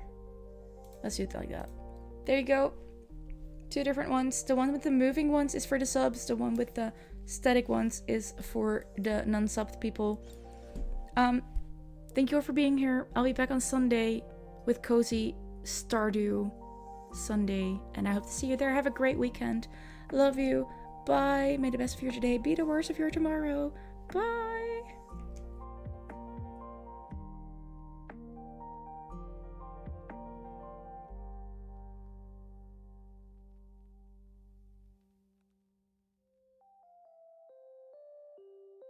Go for my